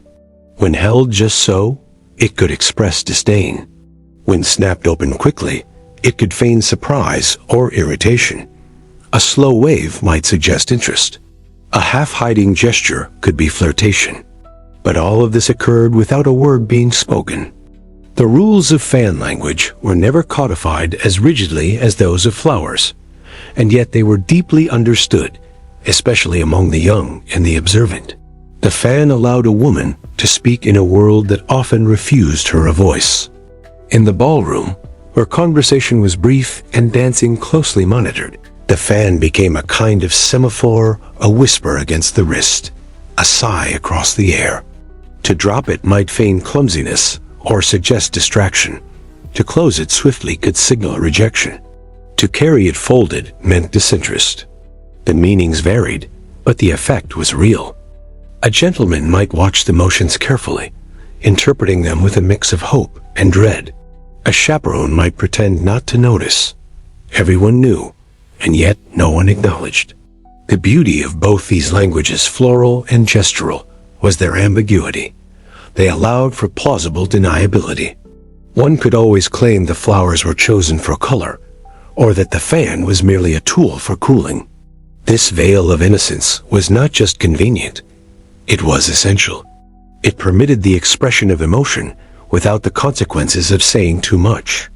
And in a world where reputations could be marred by implication, discretion was survival. But these silent languages were not limited to romance. They were used in mourning, in apology, in friendship. A bouquet placed at a grave could be as eloquent as a eulogy.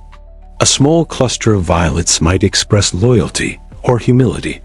Lavender could offer calm or remembrance. These meanings, shaped by tradition, poetry, and personal memory, created a tapestry of communication that extended far beyond spoken interaction.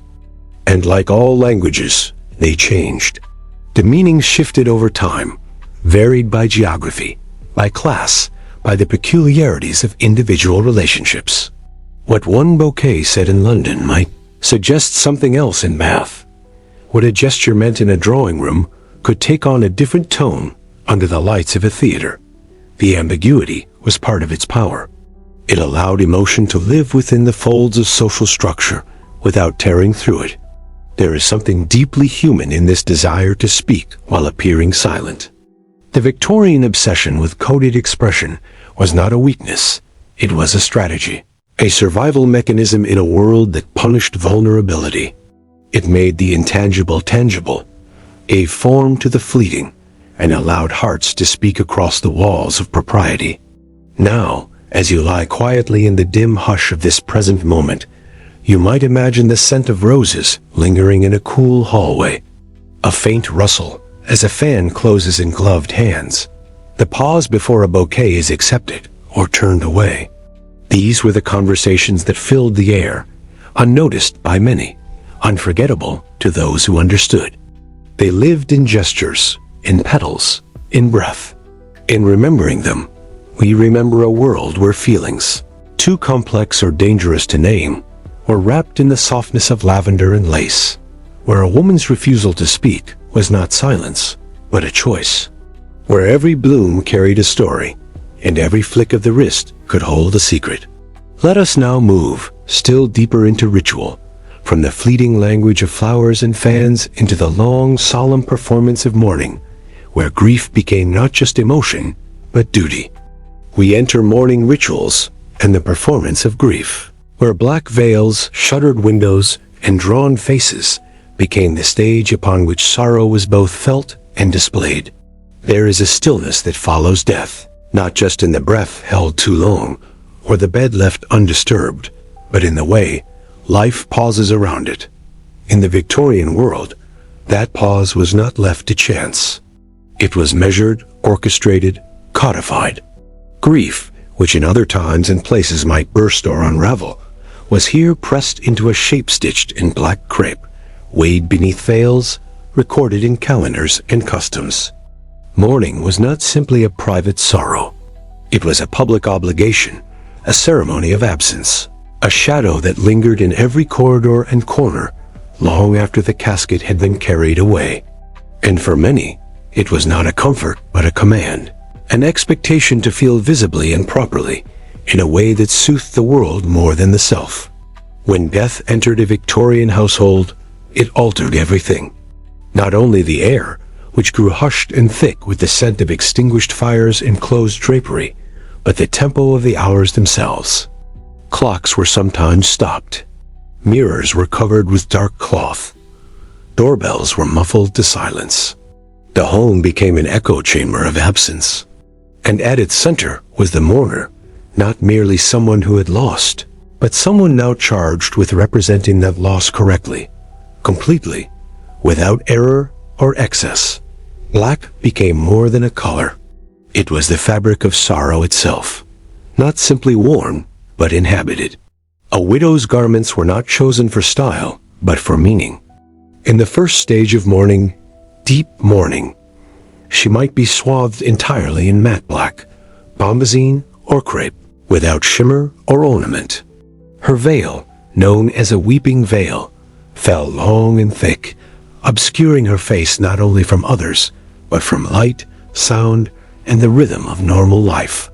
Gloves, hats, parasols, even handkerchiefs bore the mark of grief. For a full year, she moved through the world in this somber costume, her identity consumed by bereavement. Men, too, were expected to mourn, though less severely, and for shorter periods. A black armband, a cravat, a dark suit, all symbols of respect, though not nearly as burdensome or prolonged. Children wore black ribbons. Servants, if the deceased was a member of the household, adopted mourning dress as well. Grief, in this world, was a ripple that spread through the entire structure of domestic life, touching everyone with its dark hand.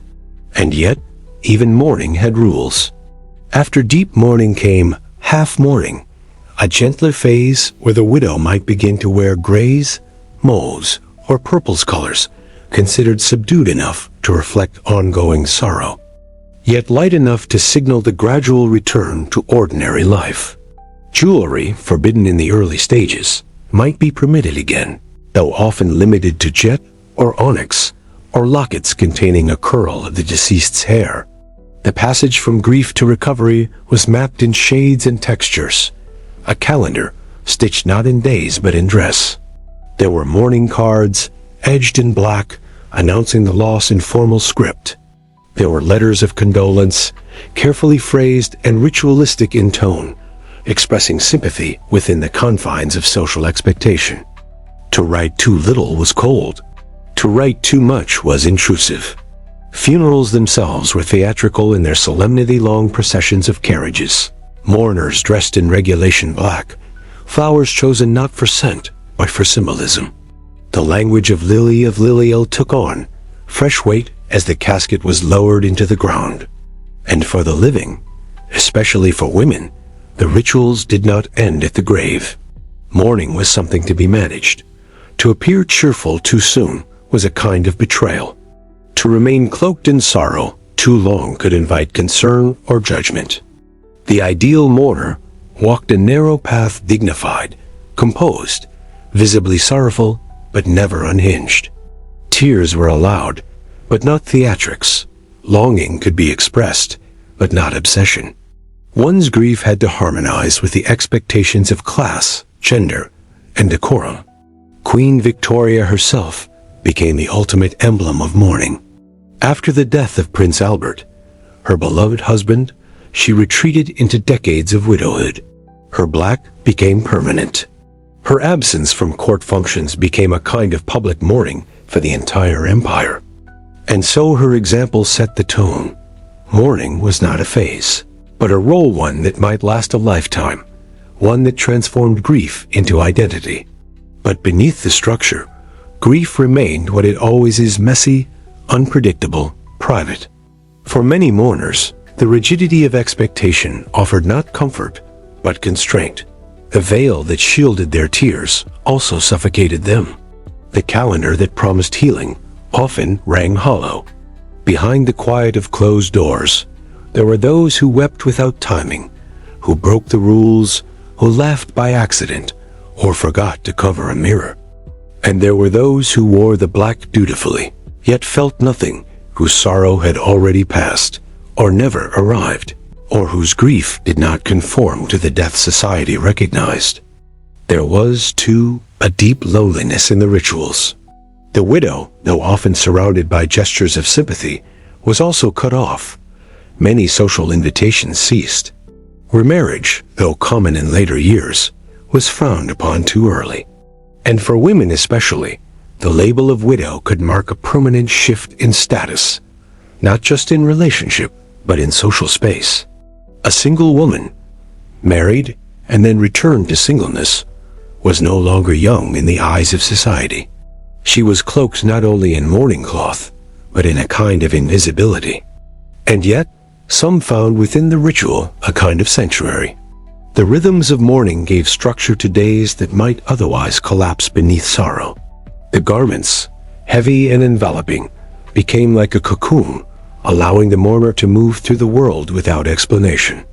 The letters and cards offered reminders of connection. The grave, tended with care, became a site of continuity, proof that the love endured, even as life moved on. Victorian mourning rituals were, at their heart, an attempt to control the uncontrollable, to shape grief into something legible, respectable, even beautiful. But grief is not made to be controlled. It seeps through cracks, flares without warning, folds itself into the smallest corners of the soul. And though the rituals might delay its reckoning, they could not prevent it.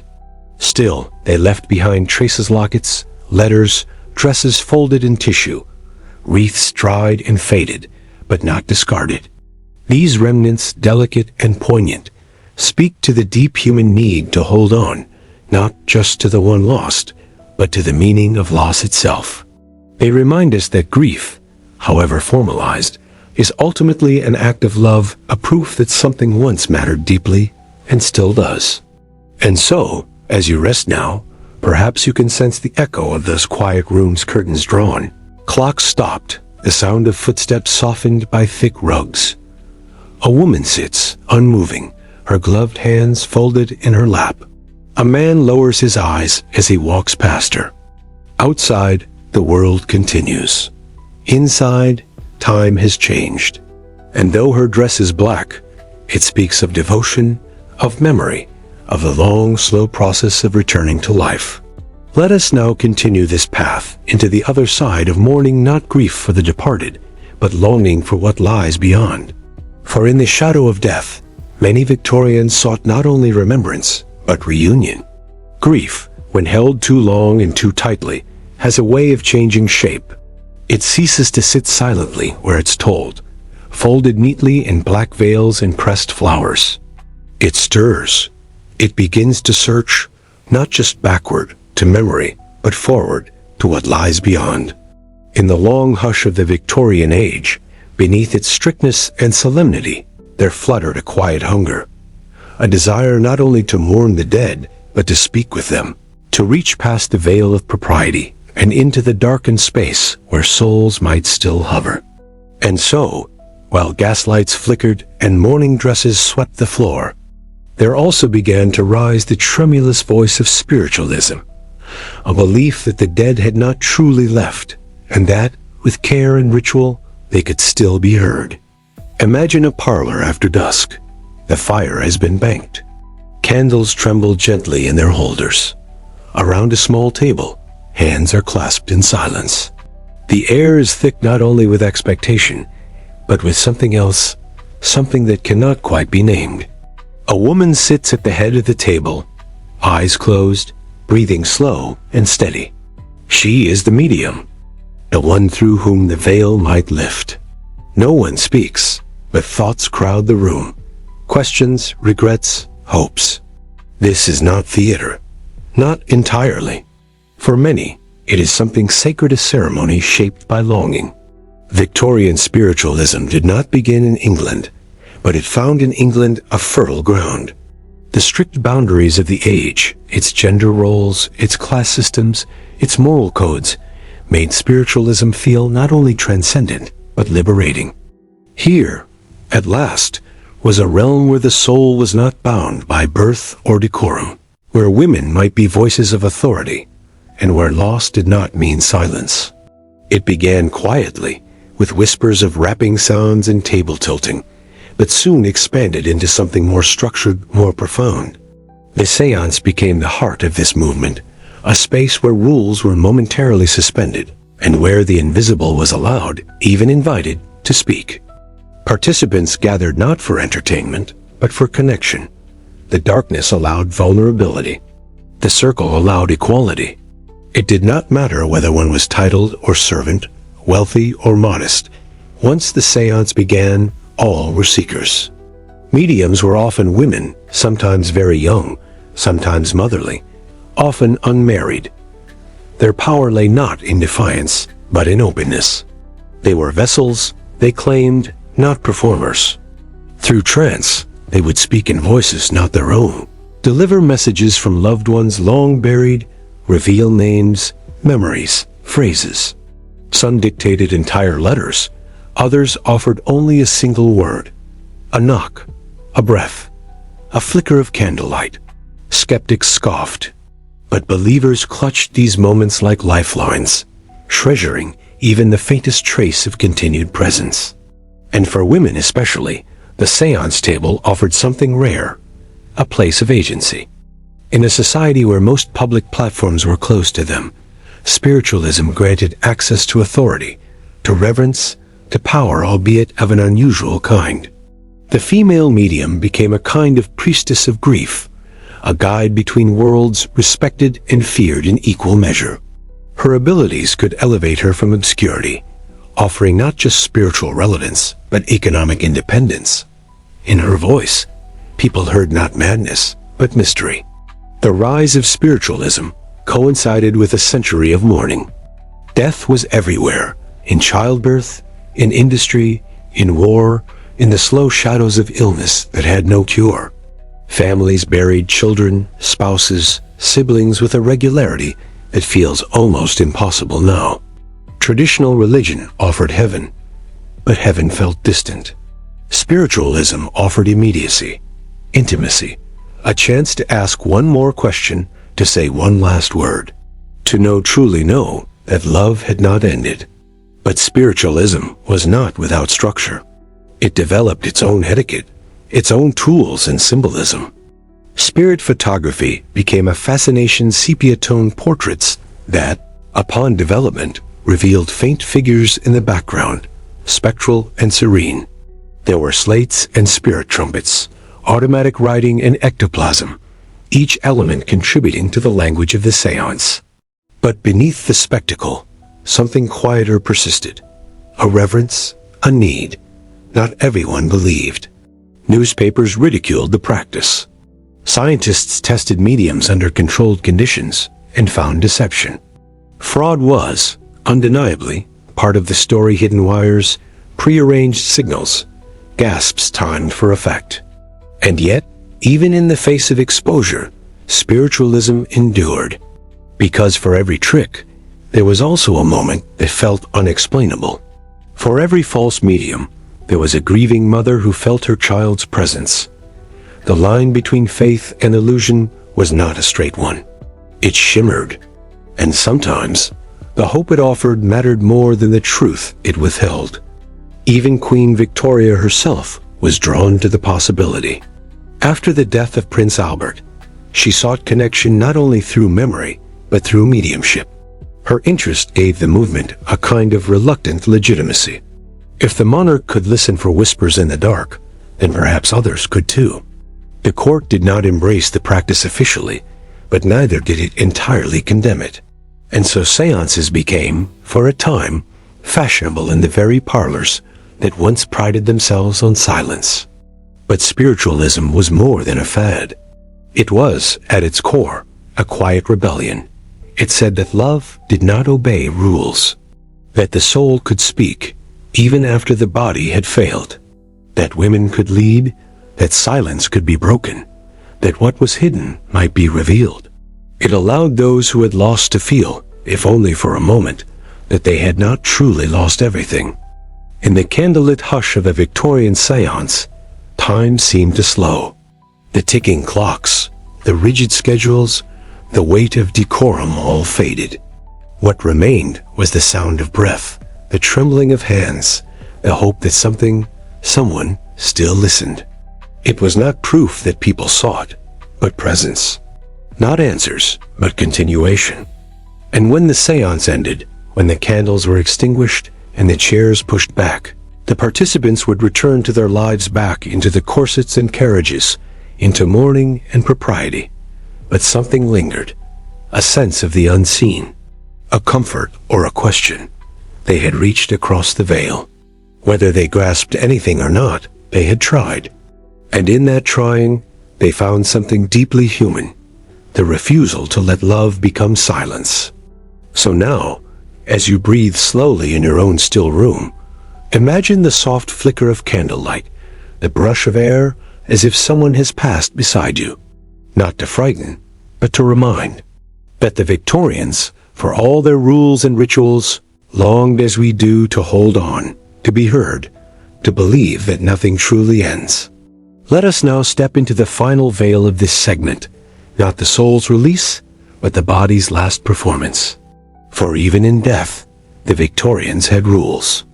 We continue now with etiquette in death and the house of the dead, with the arrangement of a body, the phrasing of a letter, and the placement of a flower, each carried meaning far beyond the visible. Death, in the Victorian imagination, was not an interruption. It was a continuation, a transformation, and above all, a passage that demanded its own decorum. Just as birth entered the world with ceremony and clothing, so too did death depart it. In this age so defined by structure, order, and restraint, the final transition was not permitted to happen quietly in the margins. It was instead rendered visible, legible, correct. There were rules for what should be said, what should be worn, what should be done, and most subtly, what should be felt. But even feeling had its guidelines. And so, the Victorian home became not only the place where life unfolded, but the place where it ended with grace, if possible, and with dignity always. Imagine now, a room where someone has just passed. The bed has not been disturbed. A candle burns at the far end of the chamber, its flame steady, almost reverent. The windows are drawn, but not completely darkened, as if the light itself, too, has lowered its voice. Around the body, there is stillness. Not only silence in sound, but in air, in gesture, in thought. Those who enter do so slowly, not from superstition, but from respect. The deceased has not vanished, but rests, waiting for ritual, for recognition, for the final performance to begin. In the hours after death, a series of deeply structured gestures begins to unfold. The eyes are closed, not forcefully, but gently, as if encouraging sleep. The jaw is supported with care. The hands are arranged over the chest or folded across the body, as if in peaceful thought. And around the body, the room begins to shift. Mirrors are covered, not merely to shield the living from vanity, but to guard against reflections of death, of spirits, of the intangible things that flicker in corners when someone slips beyond the veil. Clocks are stopped, not to freeze time, but to mark its passing. The household enters a kind of suspended animation, a lull between two chapters. The body is not immediately removed, as is common now. In Victorian households, it often remained for days. Laid out, washed, dressed, and sometimes displayed in the best room, the parlor, which now transformed from a place of conversation to a place of reverence. If the deceased had lived well and died within their home, their final days might be remembered here, with visitors arriving to pay respects. They did not come to speak, but to be present, to leave cards, to bow their heads. Their footsteps softened on rugs, their voices hushed by shared understanding. Even the sound of the front door closing behind them felt quieter. What the deceased wore was no less considered than what they had worn in life. A woman might be dressed in her best gown, the buttons fastened by daughters or sisters with trembling care. A man might wear his evening suit, a favorite waistcoat, the collar neatly arranged. Children were dressed in white, the color not of joy, but of innocence unspoiled by time. Flowers, too, were arranged not garishly, but with tender thought. White lily, symbols of purity. Laurel for peace, sometimes rosemary for remembrance. The room took on the scent not of death, but of morning's beauty. Visitors did not arrive unannounced, nor without preparation. The bereaved family often sent out mourning cards, small, bordered in black, engraved with the name and dates of the deceased, and sometimes a phrase drawn from scripture or poetry. They served not only as announcements, but as tokens of grief, formal declarations that something had ended, and that those who received them were expected to acknowledge that end with care. Condolence letters followed, written by hand and with great attention to language. A letter too brief seemed cold. One too elaborate seemed theatrical. The right tone balanced empathy with reserve, sorrow with dignity. To express too much might seem indulgent. Too little, and one risked offense. The words chosen were often borrowed, with deepest sympathy, in loving memory, gone but not forgotten. These phrases, while familiar, carried their own weight. They provided comfort not through originality, but through recognition. They echoed with the rhythms of shared ritual. Funerals, too, were staged with precision. The processions wound through town streets or village lanes, marked by slow-moving horses and black-draped carriages. Pallbearers walked in measured steps. The coffin, often made of polished wood, might be adorned with metal nameplates or family crests. The mourners wore black, not only in clothing, but in expression. Their grief was not to be hidden, but neither was it to be displayed too openly. Tears were acceptable, but wailing was discouraged. Women often wore long veils. Men removed their hats as the casket passed. Children were taught to observe the silence, to feel, even if they did not yet understand. In the cemetery, where ivy crept along stone and the wind carried quiet through leaning trees, the rituals continued. The coffin was lowered. Prayers were read. Soil was tossed by hand or spade. Some stayed behind longer, touching the stone, whispering names. Others returned quickly to the carriage, their part complete. The grave in time would be marked sometimes simply, sometimes grandly, but always with the intention of remembrance. Epitaphs carved carefully. Beloved wife, devoted husband, lost too soon, reunited in heaven. The stone did not just mark a place, it told a story, as briefly and beautifully as it could. Afterward, the mourning continued, not only in dress, but in habit. Meals were subdued, social engagements suspended. Windows remained shaded. For a time, the house breathed differently, more slowly, more carefully, as if adjusting to the absence that now echoed through its halls. Servants spoke more softly. Children played farther from the sitting room. And in the heart of the home, someone sat alone, not to escape grief, but to let it settle. And yet, even here, even in the intimacy of death, there were distinctions. Class shaped mourning as it shaped life. The poor might not afford elaborate funerals, but they found their own ways, modest wakes, home-carved markers, ribbons of black worn at the collar. Their grief was no less deep, their rituals no less sincere. For them, the etiquette of death was not about performance, but about respect. A neighbor brought bread. A friend offered help with the children. Mourning was shared, not in grandeur, but in gesture. And so, the house of the dead became not a place of fear, but of passage. A place where memory was shaped, not erased. Where gestures mattered, where grief was given its space. The rules, while rigid, offered something beyond structure. They offered a way to carry the unbearable. A way to say, this person was here. This person was loved. This person is gone, but not vanished. In time, the black softened to gray. The veils were lifted. The house began to return to its former rhythm. But it never truly went back.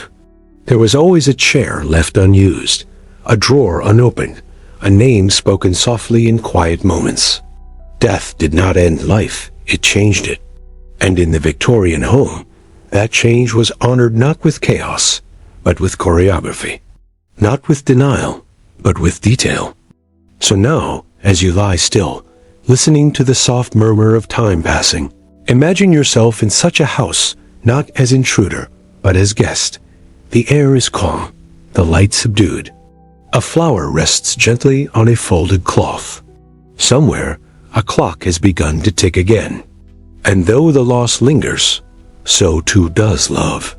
Let us now step gently away from mystery and into contrast, into the lives lived differently, unequally, under the same roof.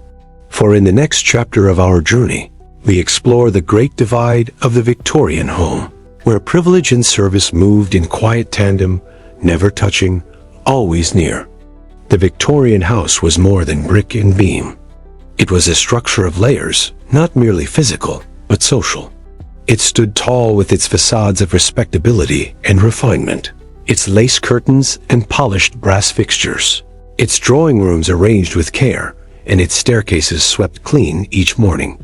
But behind and beneath that elegance, often invisible, unless you knew where to look, another world stirred. A world of early risings and quiet footsteps, of aprons and service bells, of names rarely called aloud except when needed. In this one building, two realms existed, upstairs and downstairs. And though they shared a roof, they did not share a life. They moved in parallel, like shadow and light close enough to touch. And yet, by design, they never truly did.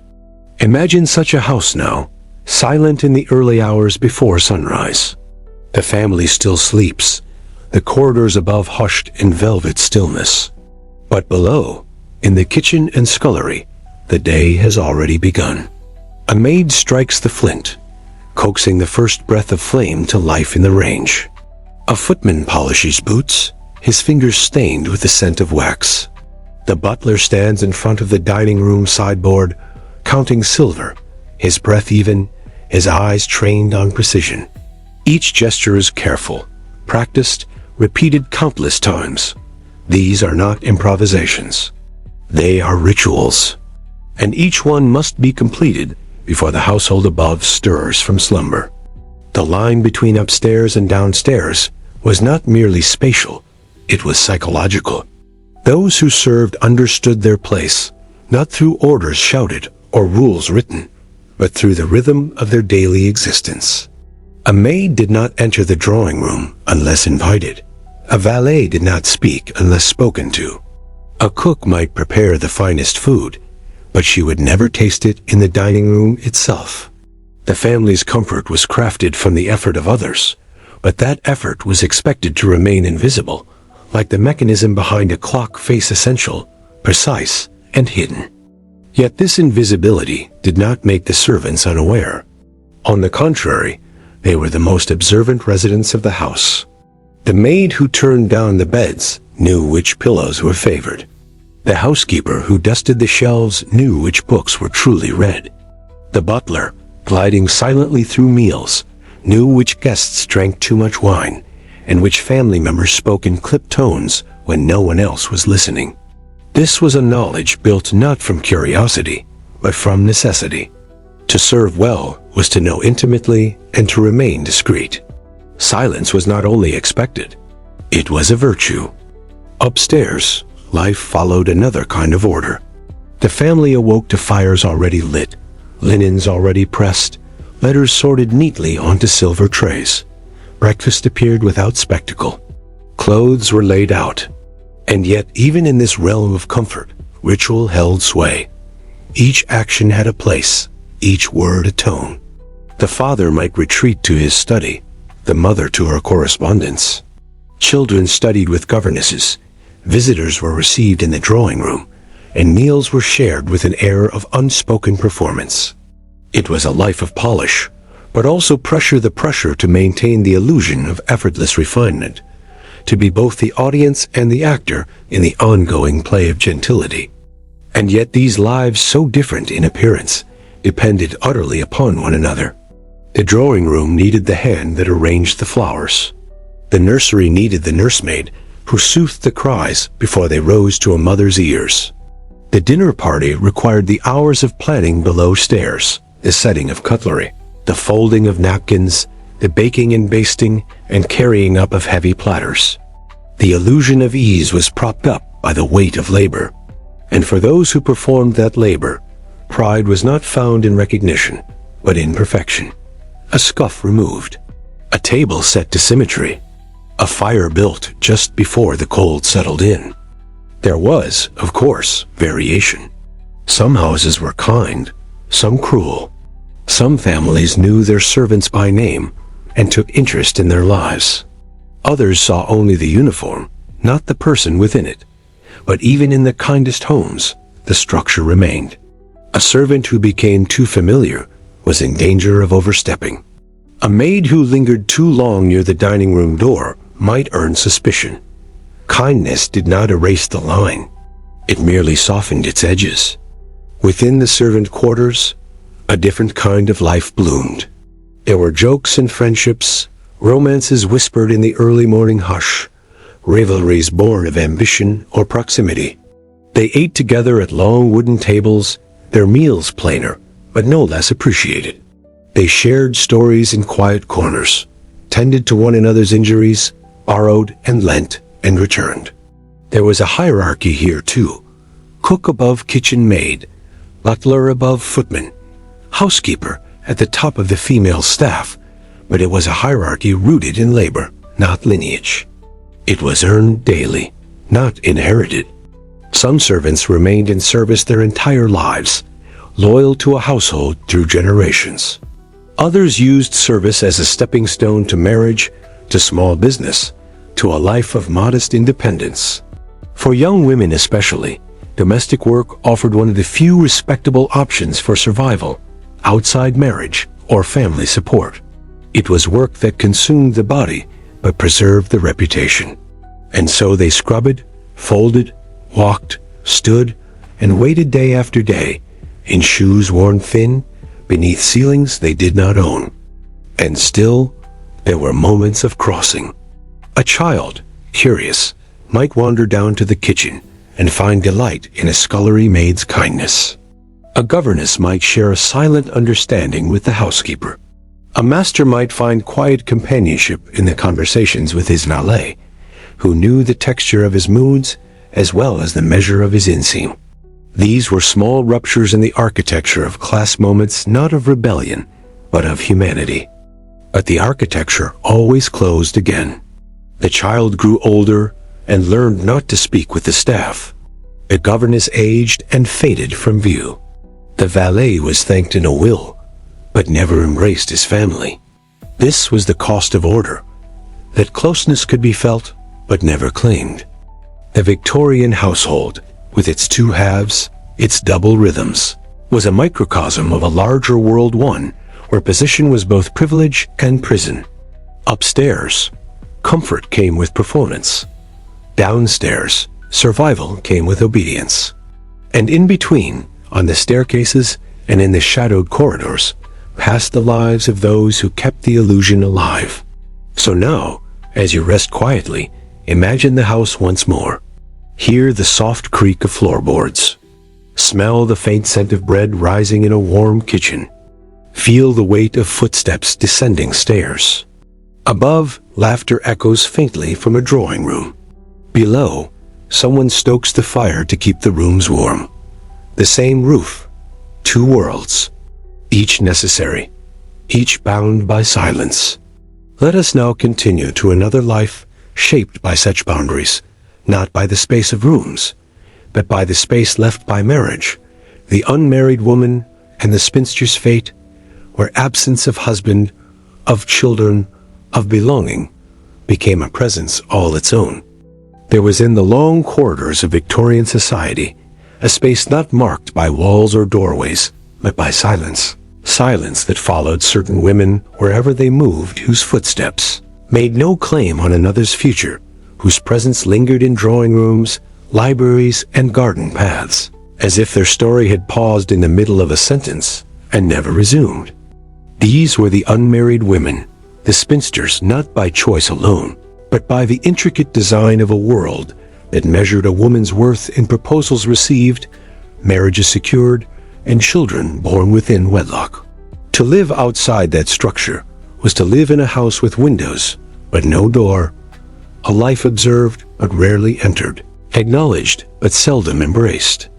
And yet they did live, these women with unworn veils and unopened hope chests, carving out spaces of meaning in the margins left to them, navigating a society that both required their usefulness and mistrusted their freedom.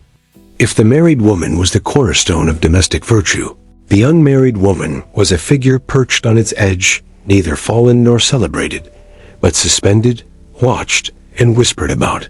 From the earliest days of girlhood, the future hung like mist over every conversation. Who would marry whom? When? With what dowry? What lineage? What expectation of inheritance? Daughters were schooled in music and manners, languages and needlepoint, not only to cultivate character, but to polish their potential. But not all girls were destined to become brides. Some were overlooked, others chose differently.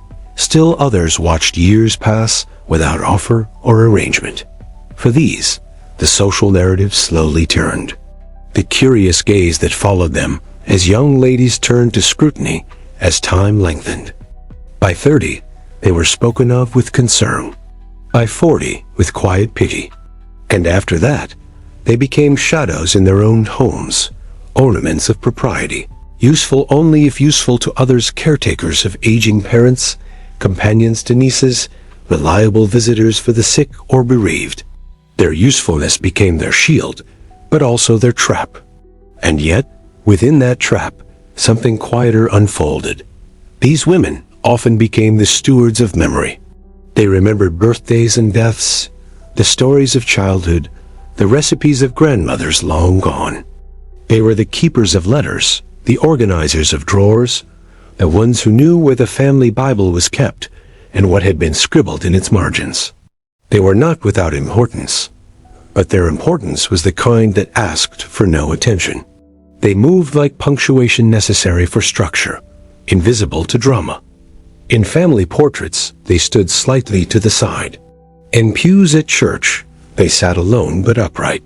In neighborhoods, they were known but never visited after dusk. Their loneliness was rarely spoken aloud, for Victorian society had few rooms in which such confessions could echo safely. Instead, was folded into routines, the care of a garden, the keeping of correspondence, the late-night turning of pages in novels that knew nothing of their precise pain. Literature offered heroines who married or died, but seldom those who simply endured. And yet, enduring was their talent. They bore the condescension of cousins, the cheerful ignorance of younger brides, the sense that they had somehow failed an exam they never agreed to take. All this they bore with dignity, because to crack, to break, to show sorrow too vividly would only confirm the suspicion that they were tragic, bitter, or both. But not all unmarried women were tragic. Some carved freedom from the space marriage never filled. Without children of their own, they became mentors. Without husbands, they discovered solitude not as exile, but as expanse. They traveled, if means allowed. They read voraciously. Some wrote novels tucked under pseudonyms, essays signed with initials only, poems about birds, trees, and silences they had come to know intimately. Some taught in schools or painted, or became nurses in charitable homes, offering to the suffering what they had long learned to offer themselves. Quiet companionship, unjudging presence, the gift of being with rather than being watched. Their strength was never made spectacle, but it was real. Beneath their high collars and clasped hands lived a kind of quiet rebellion, the refusal to vanish completely. Of course, the world rarely knew what to make of them. Cartoons of the day often mocked spinsters as sour, nosy, or pitiful. They were portrayed with tight buns and tighter lips, spectacles too large, and opinions too loud. These caricatures served a purpose. They warned younger women, do not end up like her. But beneath the mockery lay a cultural unease. What does it mean, after all, for a woman to exist outside male possession or domestic role? In a world built on households, lineage, and duty, the spinster represented an unsorted file, a person not easily categorized. And societies, like bureaucracies, fear what they cannot file. Even religion carried ambiguity in this regard. A pious unmarried woman might become a beacon of faith, a tireless worker for the poor. But too much solitude, too much independence, too much refusal of domestic role, and suspicion crept in. Was she cold? Was she strange? Did she read too much? Think too deeply? Live too privately? These questions circled like crows around those who dared to build a life without permission. And so the unmarried woman learned to perform a different kind of dance, not the waltz of courtship, but the choreography of visibility and decorum. She had to be seen, but not too often. Helpful, but never assertive. Kind, but never flirtatious. Devoted, but never burdensome. Within family homes, a spinster aunt often became a fixture, always present, always helpful, and yet never quite belonging. She might help raise children, prepare meals, tend to the sick. She might host tea when the mistress of the house was indisposed, but she did not head the table. She did not choose the draperies. She lived in the guest room that slowly became her own.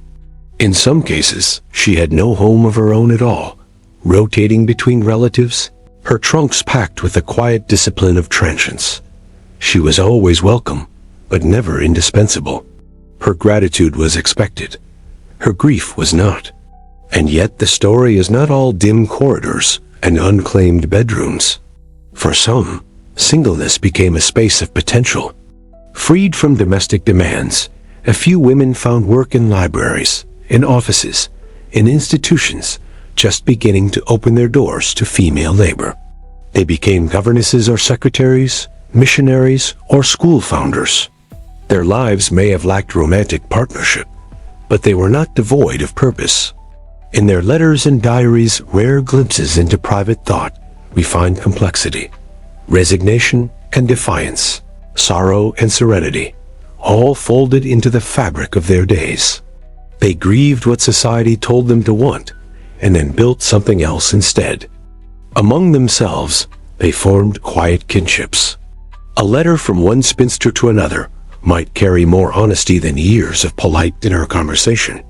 In these correspondences, they could reflect on the absurdities of propriety, on the sharpness of loneliness, and the rare comfort of being understood without performance.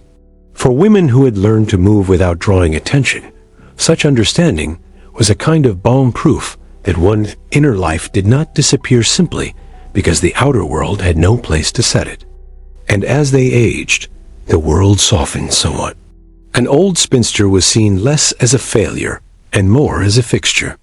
Her wisdom, once dismissed as presumption, became sought after.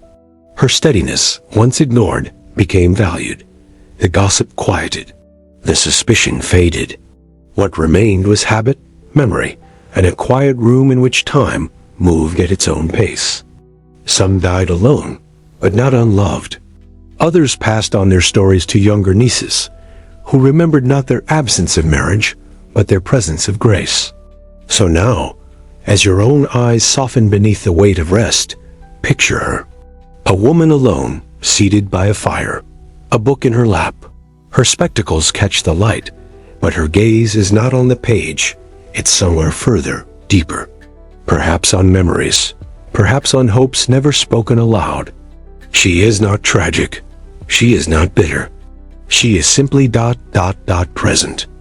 A witness to time, a keeper of stories, a quiet thread in a tapestry, too large for one life to name. There was a peculiar weight that hung in the parlors and front drawing rooms of the Victorian middle class. A weight not of sorrow nor of age, but of aspiration.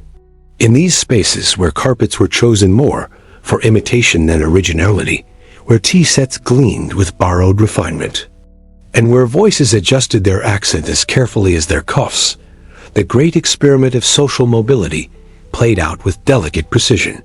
The middle class, that restless rung of the social ladder, neither low enough to escape scrutiny nor high enough to command respect, existed in a constant performance. They rehearsed their respectability like a script from which no line could be missed. For in a world ruled by appearance, mimicry was not just vanity, it was survival. Theirs was not the luxury of aristocratic ease, nor the freedom of working-class authenticity. Rather, the middle class was tasked with becoming someone else, a self-constructed facade made to resemble, if not fully belong to, the landed gentry. Drawing rooms were designed to evoke those of titled peers, even when the view outside was factory smoke rather than forested estate. Manners were memorized, not inherited. Latin phrases appeared on letterheads and door knockers, not because they were understood, but because they suggested learning and lineage. In this game of borrowed grace, even furniture became a language. A single mahogany sideboard might mean a season of restraint elsewhere, no new dresses, fewer meat courses, candles burned only to the nub. But it was a price gladly paid if it meant passing, however momentarily, for something finer. Children, too, were enlisted into this quiet charade.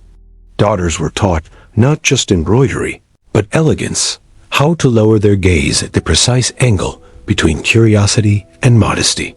Sons learned penmanship that curled like the flourishes of a lord's signature, even if their fathers sold buttons or managed coal shipments. Education became not only a tool for upward mobility, but a costume of class. One could not inherit blue blood, but one could learn French, master etiquette, and wear gloves that disguised the labor of ambition. Yet the effort was endless. Respectability had to be constantly proven, like a coin that lost its shine the moment it stopped being polished. The stakes were high because the illusion was fragile. A single lapse, a misused fork, a poorly chosen word, a neighbor who remembered your father's trade could puncture the veil. Rumors spread faster in polite society than in markets, and the middle class lived under constant inspection. Their success was conditional, contingent, brittle. Invitations to events were scrutinized not for enjoyment, but for what they confirmed or denied. Who had been seen with whom? Who had been seated next to whom? Status was built not on solid ground, but on ice. Every step forward a risk, every display of ease carefully choreographed to appear effortless. And in this paradox, they became the most constrained of all. Behind the curtains of these well-kept homes, the pressure often pressed inward. Fathers wore their ambition like armor, stern and unyielding. Mothers bore the burden of social navigation, ensuring their households reflected not truth, but aspiration. Daughters feared spinsterhood not for lack of love, but for what it would reveal, that they had failed in the feminine task of securing status through alliance. Sons who chose art over law, poetry over trade, threatened the entire edifice. Even illness, if not sufficiently hidden, could become a kind of social wound. Respectability required not only health, but the appearance of control. Weakness, like poverty, had to be kept out of sight. The irony, of course, was that the upper class often watched these attempts with quiet amusement. To those born into old money, the striving of the middle ranks was both flattering and laughable. They saw the signs of mimicry, the slightly too polished speech, the obsessively groomed hedge, the insistence on tradition where spontaneity might have served better. Yet they needed the middle class too. It was the middle ranks who bought the novels, who staffed the committees, who paid for portraits, and kept the machinery of polite society turning. Their hunger lent energy to a world that otherwise might have crumbled under the weight of its own apathy. And so a kind of quiet collusion emerged. The upper class allowed a certain mimicry, so long as boundaries were not truly crossed. A merchant might be knighted, but rarely married into. A factory owner could build a grand home, but not call it a manor. Titles remained elusive, even as the titled grew poor behind their ivy-covered facades. But appearances mattered more than fact, and so long as the illusion held, both classes could pretend their world was secure. Yet beneath this arrangement lay tension.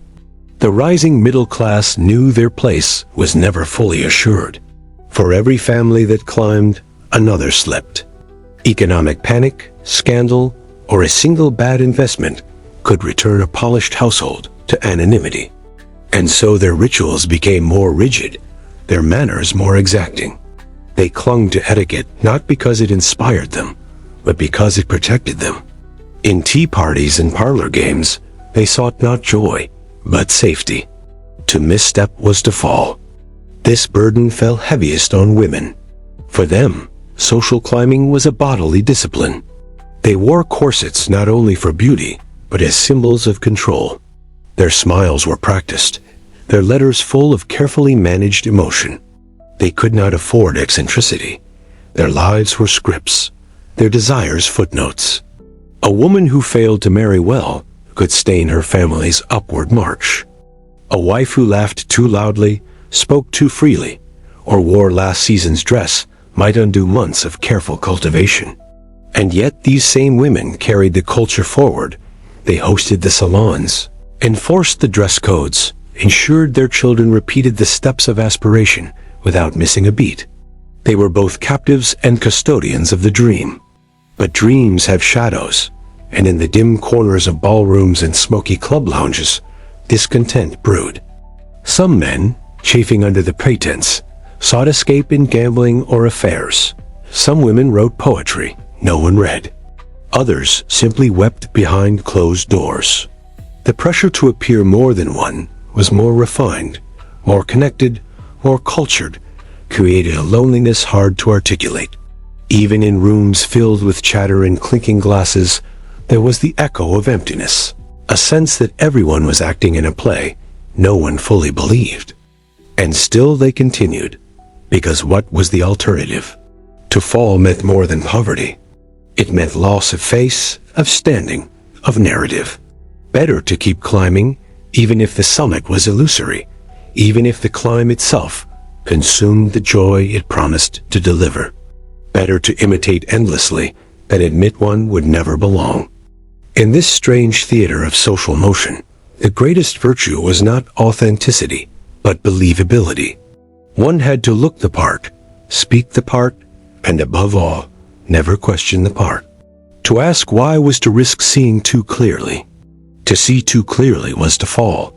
So they blinked, adjusted their cuffs, and smiled. And the show went on.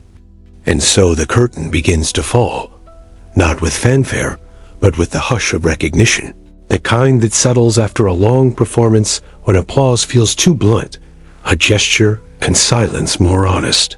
The Victorian age, this strange layered theater of rules and repression, imitation and invention, never truly ended. Its costumes are in museums now, its voices faded into yellowed paper, its etiquettes replaced by newer forms. And yet, it lingers, in the quiet pause before a handshake, in the careful tone of an email, in the way we still worry, now and then, about how things appear. The past does not vanish.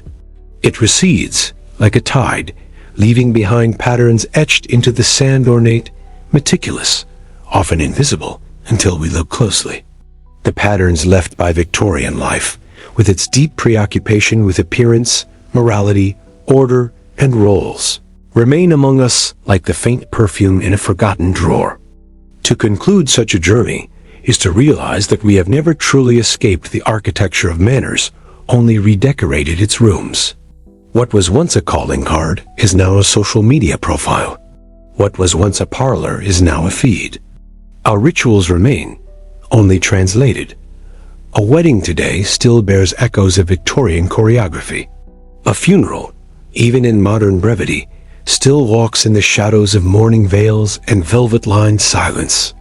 We do not escape the past, we internalize it, remake it, and carry it forward in unconscious gestures.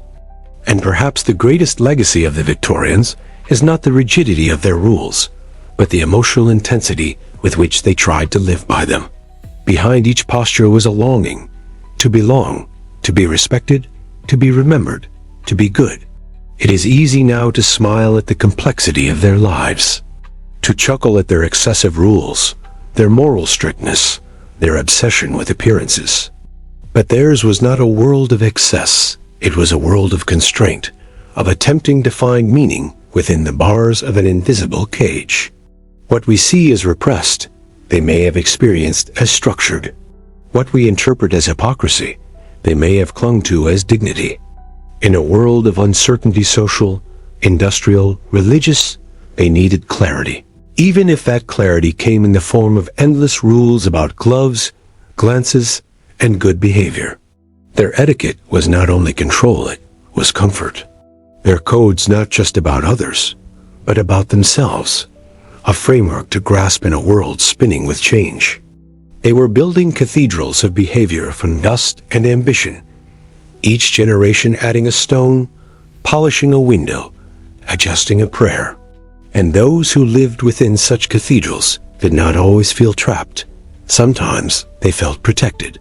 Sometimes they believed. Not all were crushed by the weight of manners. Some danced within them. Some found power in their refinement, purpose in their precision. And yet, for every story of grace, there were also stories of silence. The governess who could neither rise nor belong. The fallen woman whose mistake became a life sentence. The bachelor punished for joy. The child worked to stillness. These were not outliers. They were shadows necessary to the bright image projected outward. For every rule that built respect, there was a rule that bruised. For every layer of lace, a bruise beneath it. And still, they endured. They wept in private and walked in public. They wrote poetry with no audience, pressed flowers into Bibles no one would open again. They tied their hope to the hem of a daughter's dress, to the handshake of a son. They played their roles because not playing was not allowed. Even the rule breakers knew the rules, and often broke them precisely to remind others they still existed. Wilde, in his Fall, revealed more about Victorian order than those who upheld it.